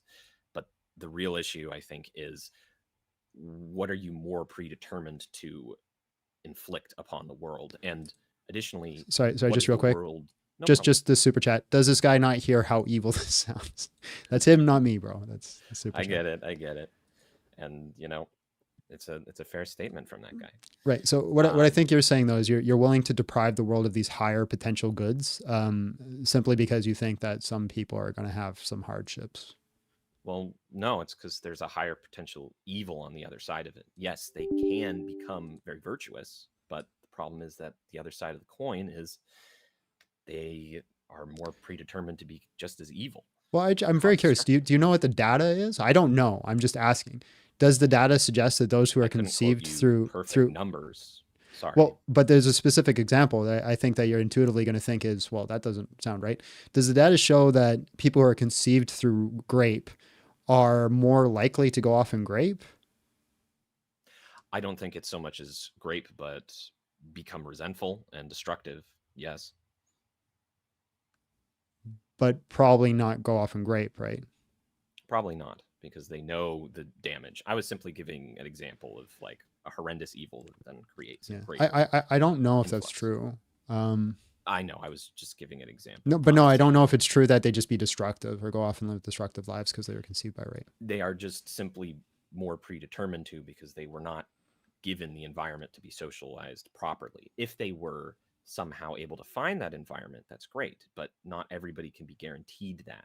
and especially if not in the situation where the mother does not want to care for the child. At that point, they're thrown into a system that pretty much just chews them up. I mean, right, but you still are saying that, you know, every child that's conceived of rape should be forced abortion.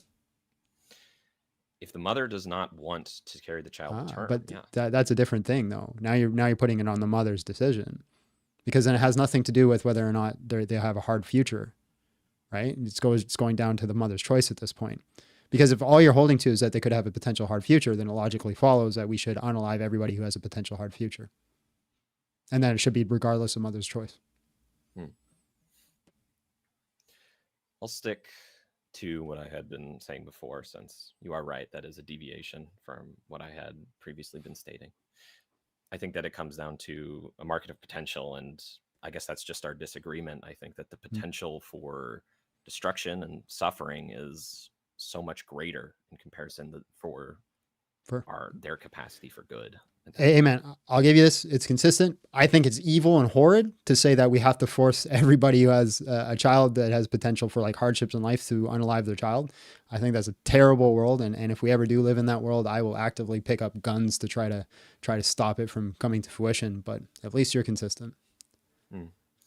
I think I might actually stand with you then, but thank you for having me on, and I hope others provide a good conversation. No problem, bro. God bless. Have a great day. Abby, I see you were watching. I got banned on TikTok. And I won't be able to go live on TikTok till May 28th. So there's that. If you're watching on YouTube, please hit the like button and the subscribe, because YouTube doesn't ban me every single day. Hello, how are you? And just real quick, how old are you? Max, sorry, Max. Oh, I didn't know you were talking to me. Hi, Yeah, sorry. that's my bad. I'm Max. I'm 22. Same age as the guy before me. Okay.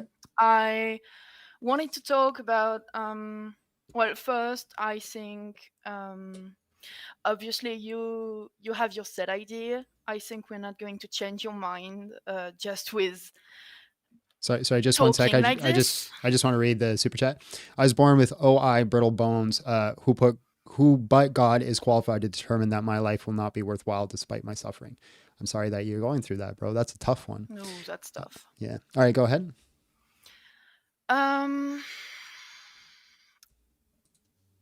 Child sacrifice, I don't think is the correct word. I agree that sacrifice on its own. Just real quick, everybody keeps bringing up them using the word incorrectly. So I just went to Merriam-Webster dictionary. Case 3 in the word is a destruction or surrender of something for the sake of something else, something given up or lost. So I do believe I am using it. Okay, I just wanted to talk about it because I remember you gave 2 different definitions a bit ago. Because I listened to it, and yeah, I remember. Sacrifice, you're using the word sacrifice correctly, but child sacrifice together.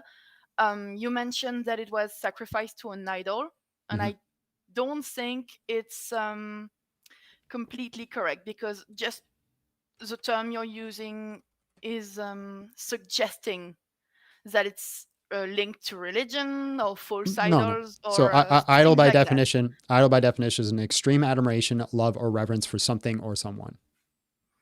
Okay, then that's fine. On to my next point, I guess. So obviously we've been talking about extreme cases, such as fetuses who are born from non-consensual relationships. Not relationships, I'm sorry, I'm French, so it's a bit complicated for me. It's okay.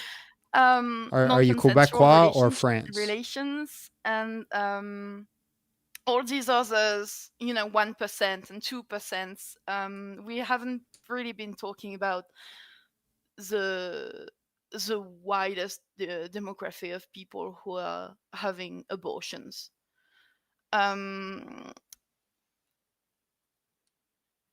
Abortions, the mothers won't actually have them when the kids are really that old. I looked it up just to have, the actual numbers. Let me just pull that up.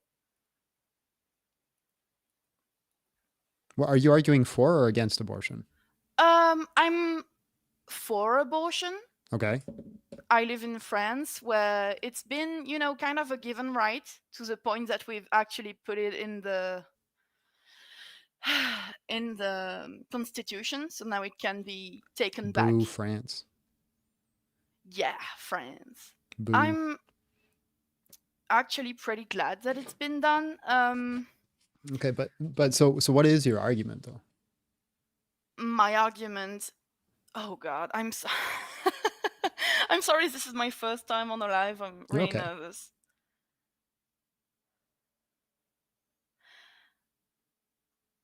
Abortion is necessary in some cases. When I think The both word of the necessary. parents. Hold on. The word necessary implies that it has to happen, that there is no other means.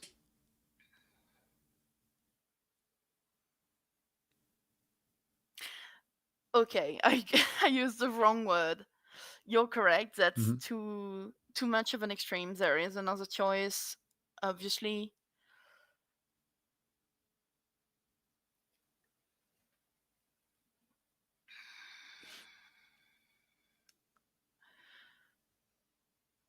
In my opinion, when two parents agree on the decision that they cannot possibly raise a child, whether together or apart, I think they can then consider abortion, and it's not necessarily evil from them. Okay.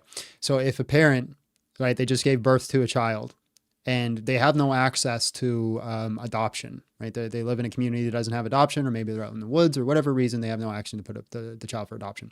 Can they throw the child in the river? Okay, so that's different. You're going off the basis that a child is a child at conception. I don't think that's correct. Why? In my opinion, and the opinion of some people here. Basically, a child's brain and the electricity in the child isn't actually active until like Okay. week 5. There are children that are born without brains and they just have the brain stem. Do they have the right to life? Can we throw them in a river? That's the same argument as if a person has a huge accident and then they stop having any brain activity. Is it amoral for them, their family, to pull the plug? No, that's not my argument. My argument is like, as you said, they have a brain, right? So you're using this arbitrary ad hoc thing that is like this organ, this specific organ, unless you're arguing for conscious experience, which is a different argument.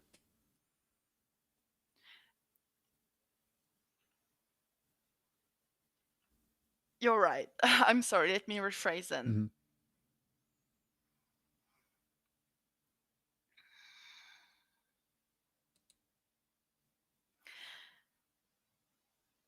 If a child cannot exactly think or feel yet,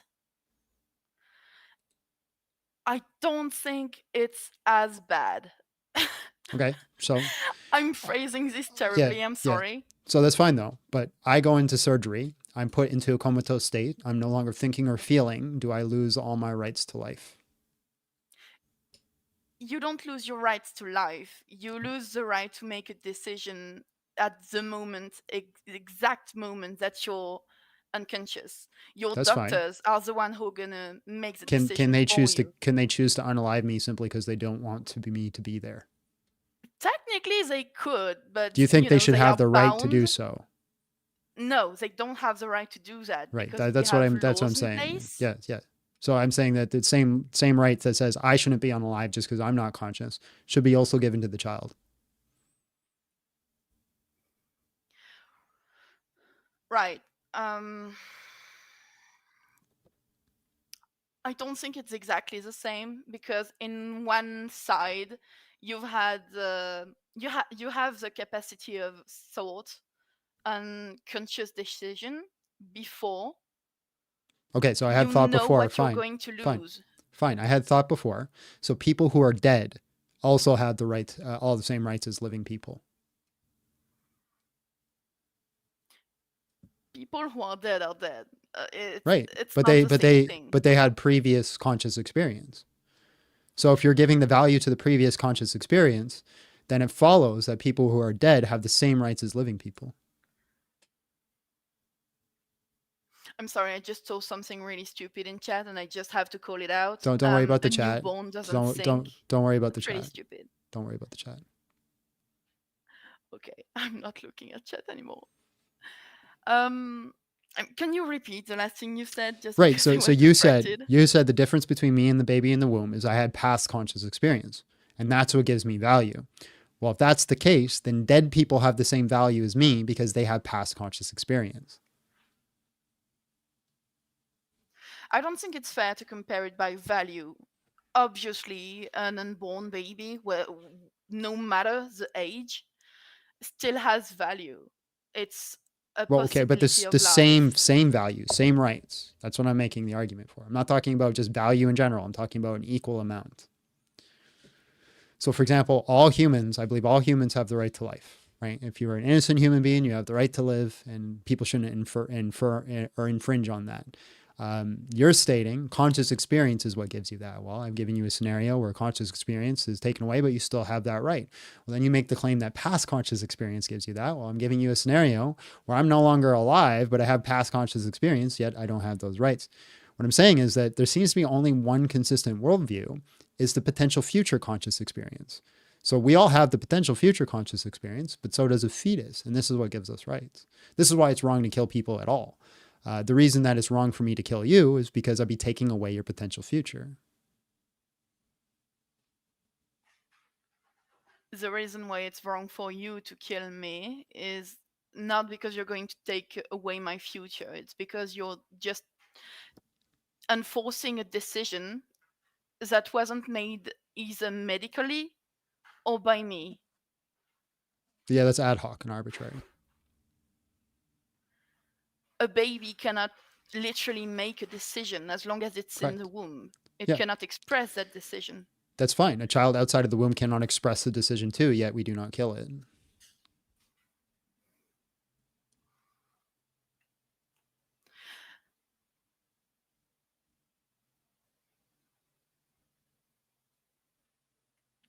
That's fair enough.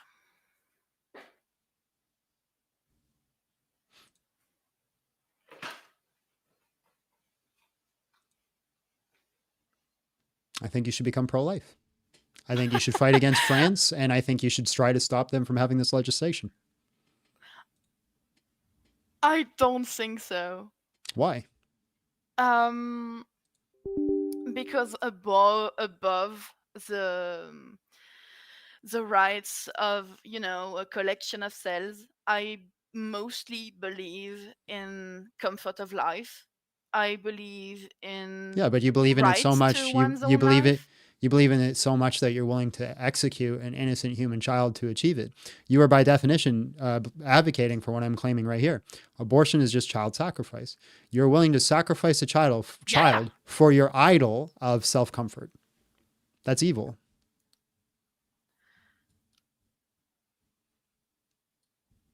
I think from the kid's perspective, it might be evil. From your perspective, it's evil just because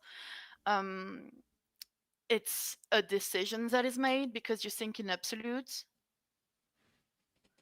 Well, and if you're a moral relativist, then you have no basis to come up here and tell me what I'm saying is wrong or right.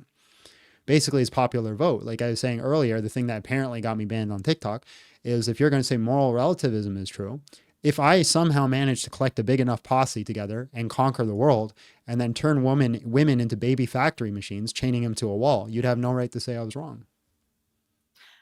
Okay, so there are a few things wrong with what you just said. But Obviously, you said it's right wrong. to think. You said it's wrong. Are you a moral objectivist or a moral relativist? Listen, just for a second. Well, hold on, While I but still have my answer that thoughts question. together. Answer that question. Are you a moral objectivist or a moral realist or a moral subjectivist? Yes, I'm relativist. Okay, so then there's nothing wrong in what I did.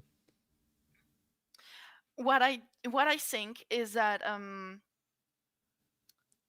if you're enforcing your thoughts via force or Yeah, via but I don't care what you convincing think. You're a everyone. moral relativist. What I think is more No, important because I'm listen, stronger. listen. If you're taking over the world and you're being the strong guy who's making the rules for everyone, Yeah. you're making the law, right? Yep.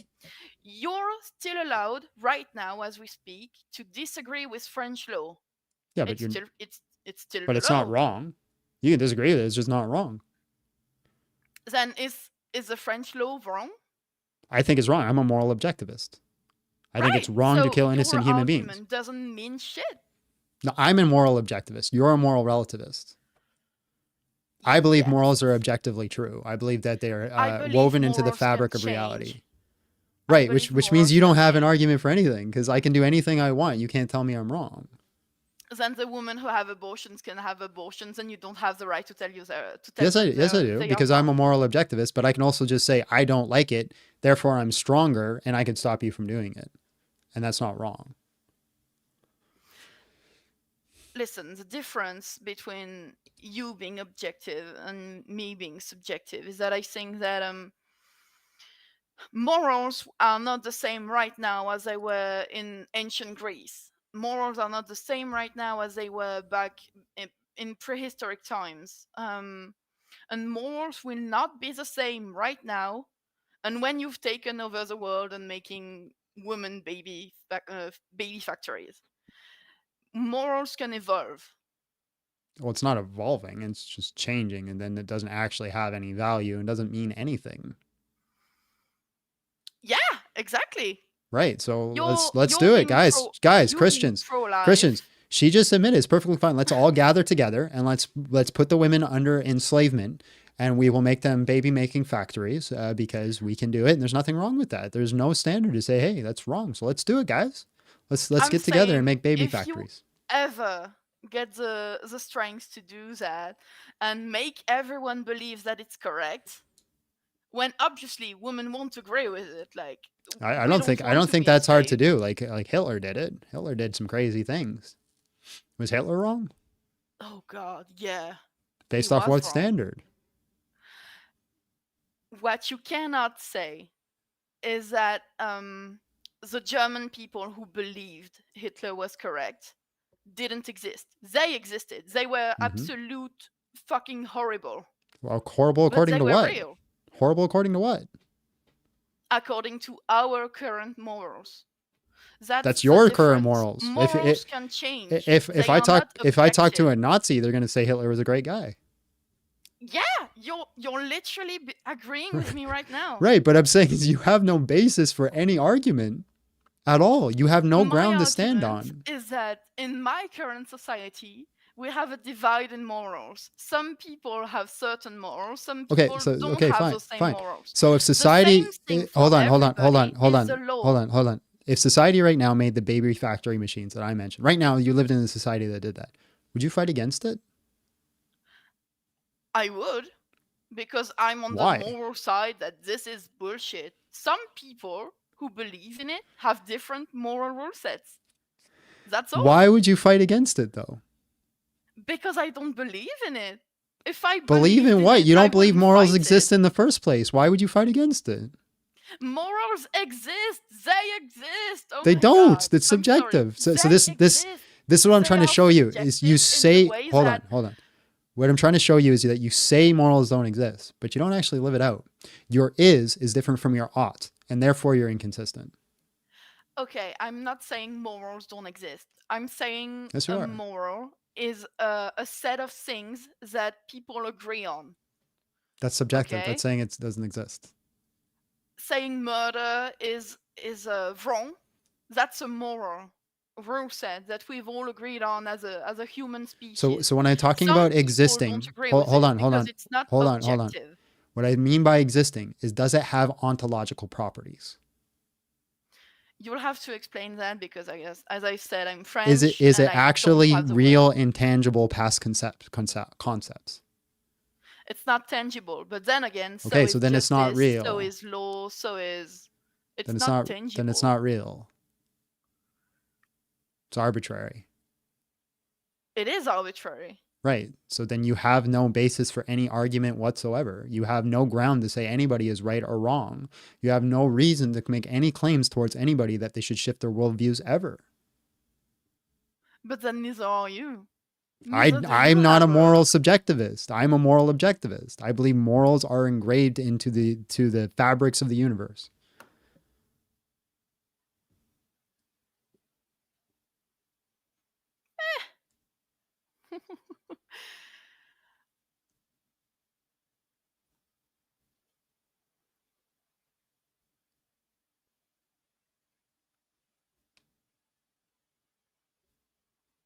Sorry, I was distracted. I'm here again. All right. I'm going to jump on to the next person, but I appreciate your time. Sure. All right. God bless.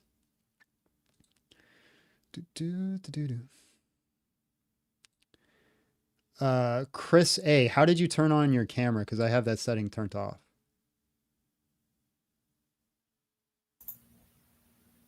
Can you hear me? I can hear you. How did you turn on your camera? No idea. It says the eyes crossed out or whatever too, so I don't know. That's really weird. You All can right, shut it sir. off if you want. No, you're good. No one else can see you but me. But yeah, abortion is child sacrifice. Prove me wrong. When a taco. All right.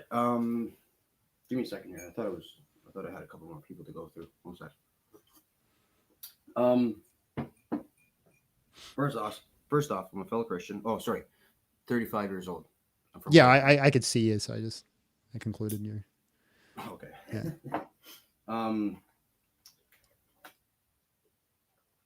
First off, good on you for doing what you're doing and really showing how foundational the word is. How long did you say you were saved for?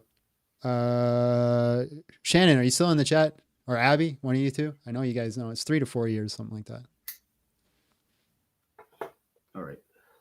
I was saved about a year and a half ago. Congratulations. And thanks, man. The Lord led me to non-denominational church, and I totally kicked everybody out of my life and just started following Him. So one thing that I've noticed with us, He blesses us with wisdom, like lots of wisdom, right? And the sacrifice thing, listening to it and listening to everybody's arguments, it's really coming from I think a self-pride, something that like sacrifice is like almost self-fulfillment, you think, in order to please whoever, you know what I mean? Okay. So what I'm trying to say here is, do you trust God? Yeah. With everything that you are? With everything that you go through? Well, I try to. That's the verbalization of trust in God is much different than the practice of it. Okay, so I mean like the literal practice of it. No, probably not. I probably don't act out in my life with full trust and faith. Okay. So, hold on. I'll have to rethink here. Go to the next guy, because I totally base my whole. Okay. Do you want me to kick you out, or do you want to hang out? Just hang out for 5 minutes, or till the next guy's done. Okay.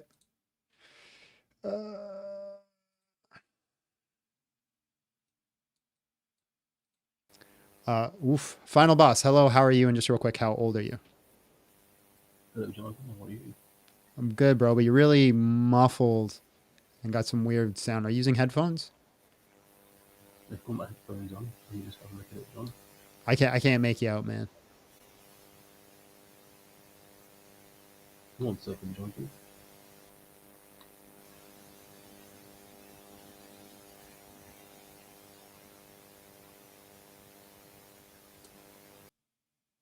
and then he's gone. Well, that's it. That's all I got for everyone in the queue. We went through everyone, and we don't have access to TikTok anymore. And that was the crux of where I get guests usually. But I was actually surprised we got that many guests in the in the YouTube queue. That's good. That's good. Still really annoyed that I got banned till, what was it again? May 28th, bro. A whole week. All right. Oh, we got someone else in. Oh, he's back. Okay. Hello, Jonathan. Can you hear me now? Oh, that is so much better. Right. Sorry, I just had to fix a few things. I'm 35, John. How are you doing? I'm good, bro. Abortion is child sacrifice. Prove me wrong when it's taco. Right. Now, Jonathan, you had a previous discussion with a lady speaking about morality. Oh, you muted yourself. Yes, I just wanted to get a clarifying question on what you meant by morality, objective morality, that is. Mm-hmm. What do you mean by that, Jonathan? I just want to ask you a few clarifying questions, if you don't mind. So I believe objective morality exists through God's nature. It's equal to him. Because we have a God that exists in the universe, we also have the ontology of what is good. What is good is being in a state of being. So like the state of how you're created, how you exist, and what you're meant to be. Anything that takes away from that state of being is an act of evil. This would be a privation of the good.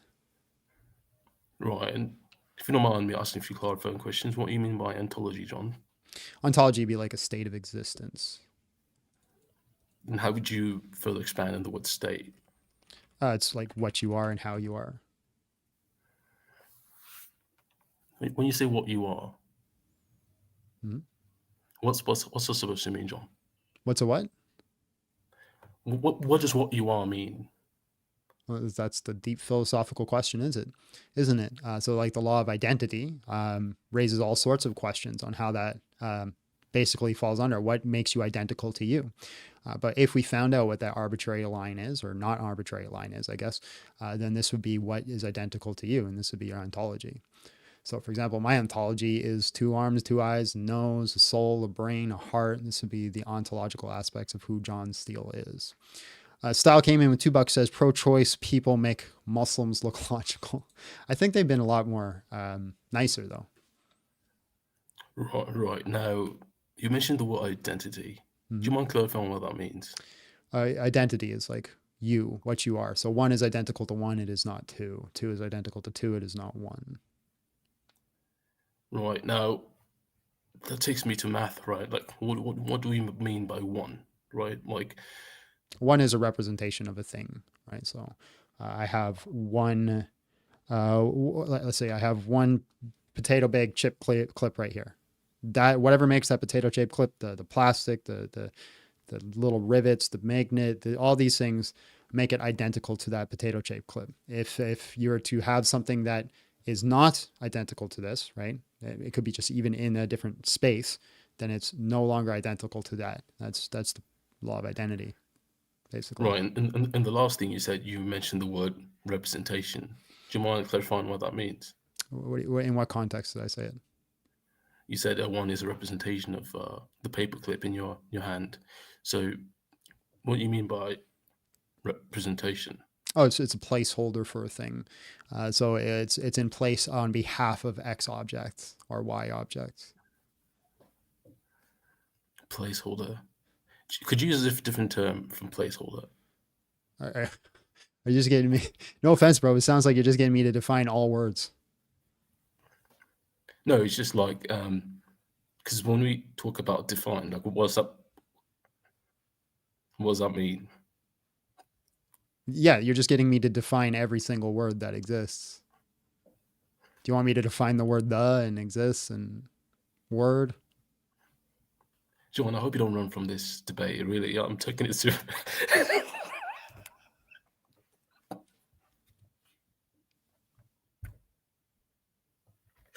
I'm sorry, John. I'll just head off. I was trying to annoy you into giving up, but it's not. You're just trolling. You're taking a piss, right? Yeah, no. Have a good one, man. I really wanted to get you to give up and run away, but it's fine. All right, man. God. bro. All right, do you want to come back? You got to give me a thumb up, Chris, if you, yeah, okay. All right, go ahead, bro. Oh, I can't hear you. One sec. Oh. Not, go ahead. I got you. Okay, cool. So abortion is sacrificing children, right? Mm-hmm. Yep. Now, if you were to have a kid, but it was guaranteed by the doctors that he would live or she would live, but it'd be with issues, and she might die. He or she might die, Mm-hmm. and not live long. Would you then abort? No, right? So, for example, if I have a child and Mhm. that is given a diagnosis that that child has cancer and they're going to die within a year, I'm not going to throw the child off of a roof. Well, I know that. Yeah. Okay. I'm just trying to put because really what we have to do here is put the spiritual reality in this, because it is a thing. And the spiritual highness and like the demonic going on all the time, and you know what I mean? No. You don't know what? I don't know what context you're applying these Like things. we need to add the spiritual context to this. I think, anyways. Okay. What does that mean? I'm just trying to put it into a sentence here. So, would you trust God to have a child that the doctor told you was going to be disabled or most likely die when you? It's not well, of course I'm going to trust God in that situation, but it has nothing to do with my trust in God on that. I don't think you unalive innocent people. Okay. Good. Right? Okay. Cool. Now, with that being said, the way the spiritual realm works is that they get into your heads, they whisper things in your ears, right? Angelic or demonic. And that's sometimes where thoughts come from, right? So the doctor tells you this, right? And you decide to abort thinking you're doing a good thing. But what if you've done a sacrifice for the demonic because the demonic whispered into your ear and said, don't let this kid live because it's not going to have a good life? Sure, maybe. I'm not sure why this is relevant though. That's sacrificing. You're sacrificing the child to Satan. Okay. So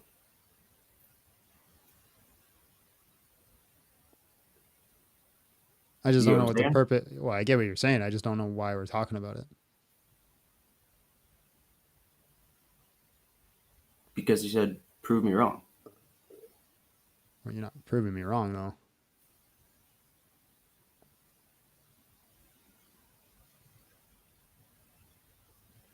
Okay, hold on. Hold on. All right, he just left. See you, man. We'll do one more and then we'll call it a night or a day. Hello, how are you? Just real quick. How old are you? GGHY.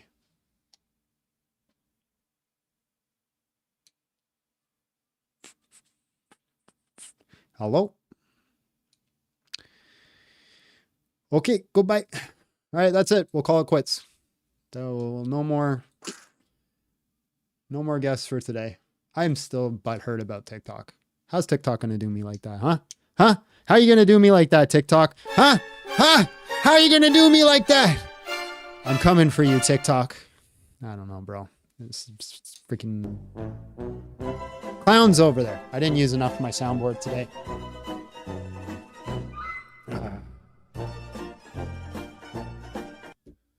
Bro, didn't use enough of my sounds. Thank you, Shannon. Does suck. Well, we got 1 week of no TikTok. which raises the question, can we possibly survive on YouTube? Is it possible? What do you guys think? Will there be no nighttime anymore? I don't want there to be. I don't want there to be. I don't want to go back to nights. I want to go to bed at a decent time like a regular human.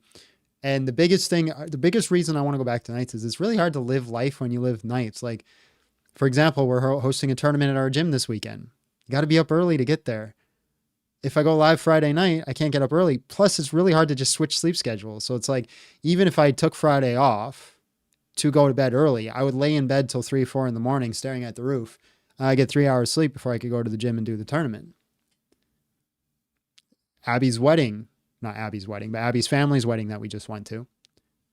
If it was really, it took me 3 or 4 days to switch my sleep schedule before we went to the wedding. And I was begged. Like I was a miserable Manny. What's an M name? Miserable Mitchell. There, I was a miserable Mitchell the whole time. Just ask her. She just walked through the door. Hello, my love. How was your day? Good. So I do want to keep doing the day lives. We may have to switch up some content. And to everybody who watches at night, I apologize. I am sorry. I know it sucks because you guys have a show that you watch at a specific time. And it's like, oh, now it's at a different time. Can I watch anymore? It sucks. But I can't do night lives for the rest of my life. That's a fact. That's a fact. What's my options? Can't do earlier night sessions? Not yet. Maybe one day. I can't do it now because I work at the gym. The gym obviously is earlier night because most people get off work. That's when they want to go to the gym.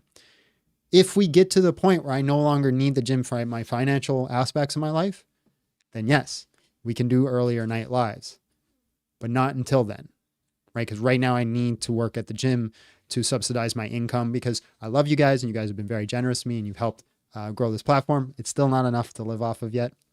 So I'm a very lucky man.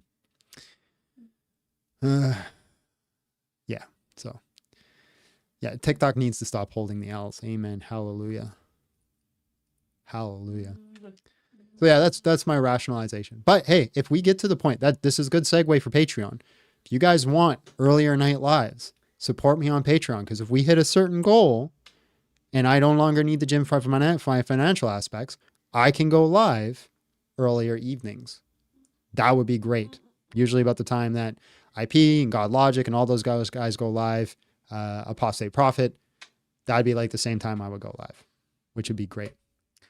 Yeah, screenshot. I'll be back for my taco. I look forward to it. Be a good conversation.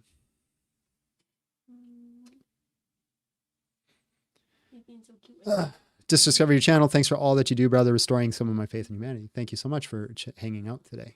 Appreciate you. It's Kittler. No, Burt Reynolds. Putty Tat.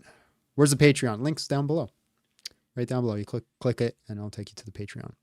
Don't go live with them. Go live before them. Fair enough. Thought he wanted me to encourage and test, but just wanted me to encourage you. LOL. I went too far. LOL. You're good, bro. Were you the guy that was on before? Yeah, I don't think you go far. I think you just got a little lost in being live. It happens to the best of us. Budget and set goals for super chats. Are you asking me? Well, we have certain goals and priorities. We want enough income where she can stay at home. That's the first goal. And then the gym. So those are the two standards that we have to hit because I need her help, obviously, with the channel with certain things. And, there's other things that we want to achieve as well that we cannot do. Can I say? What? About why you want me to stay home? Why do you want me to stay home? Yeah. Because I like being a wife. There's that. But anyways. What Thank you, what Righteous do you Ultimate. say? Shannon came in $4.99. I enjoy the day lives because I'm able to join more often. Yeah, that's true, Shannon. Welcome. Did Abby help lead you to my conversion? Yeah. Yeah, I'd say she helped. Jesus did the heavy lifting. Yeah, Christ. Manly Christ. Is he purring? Yeah. He's a happy boy.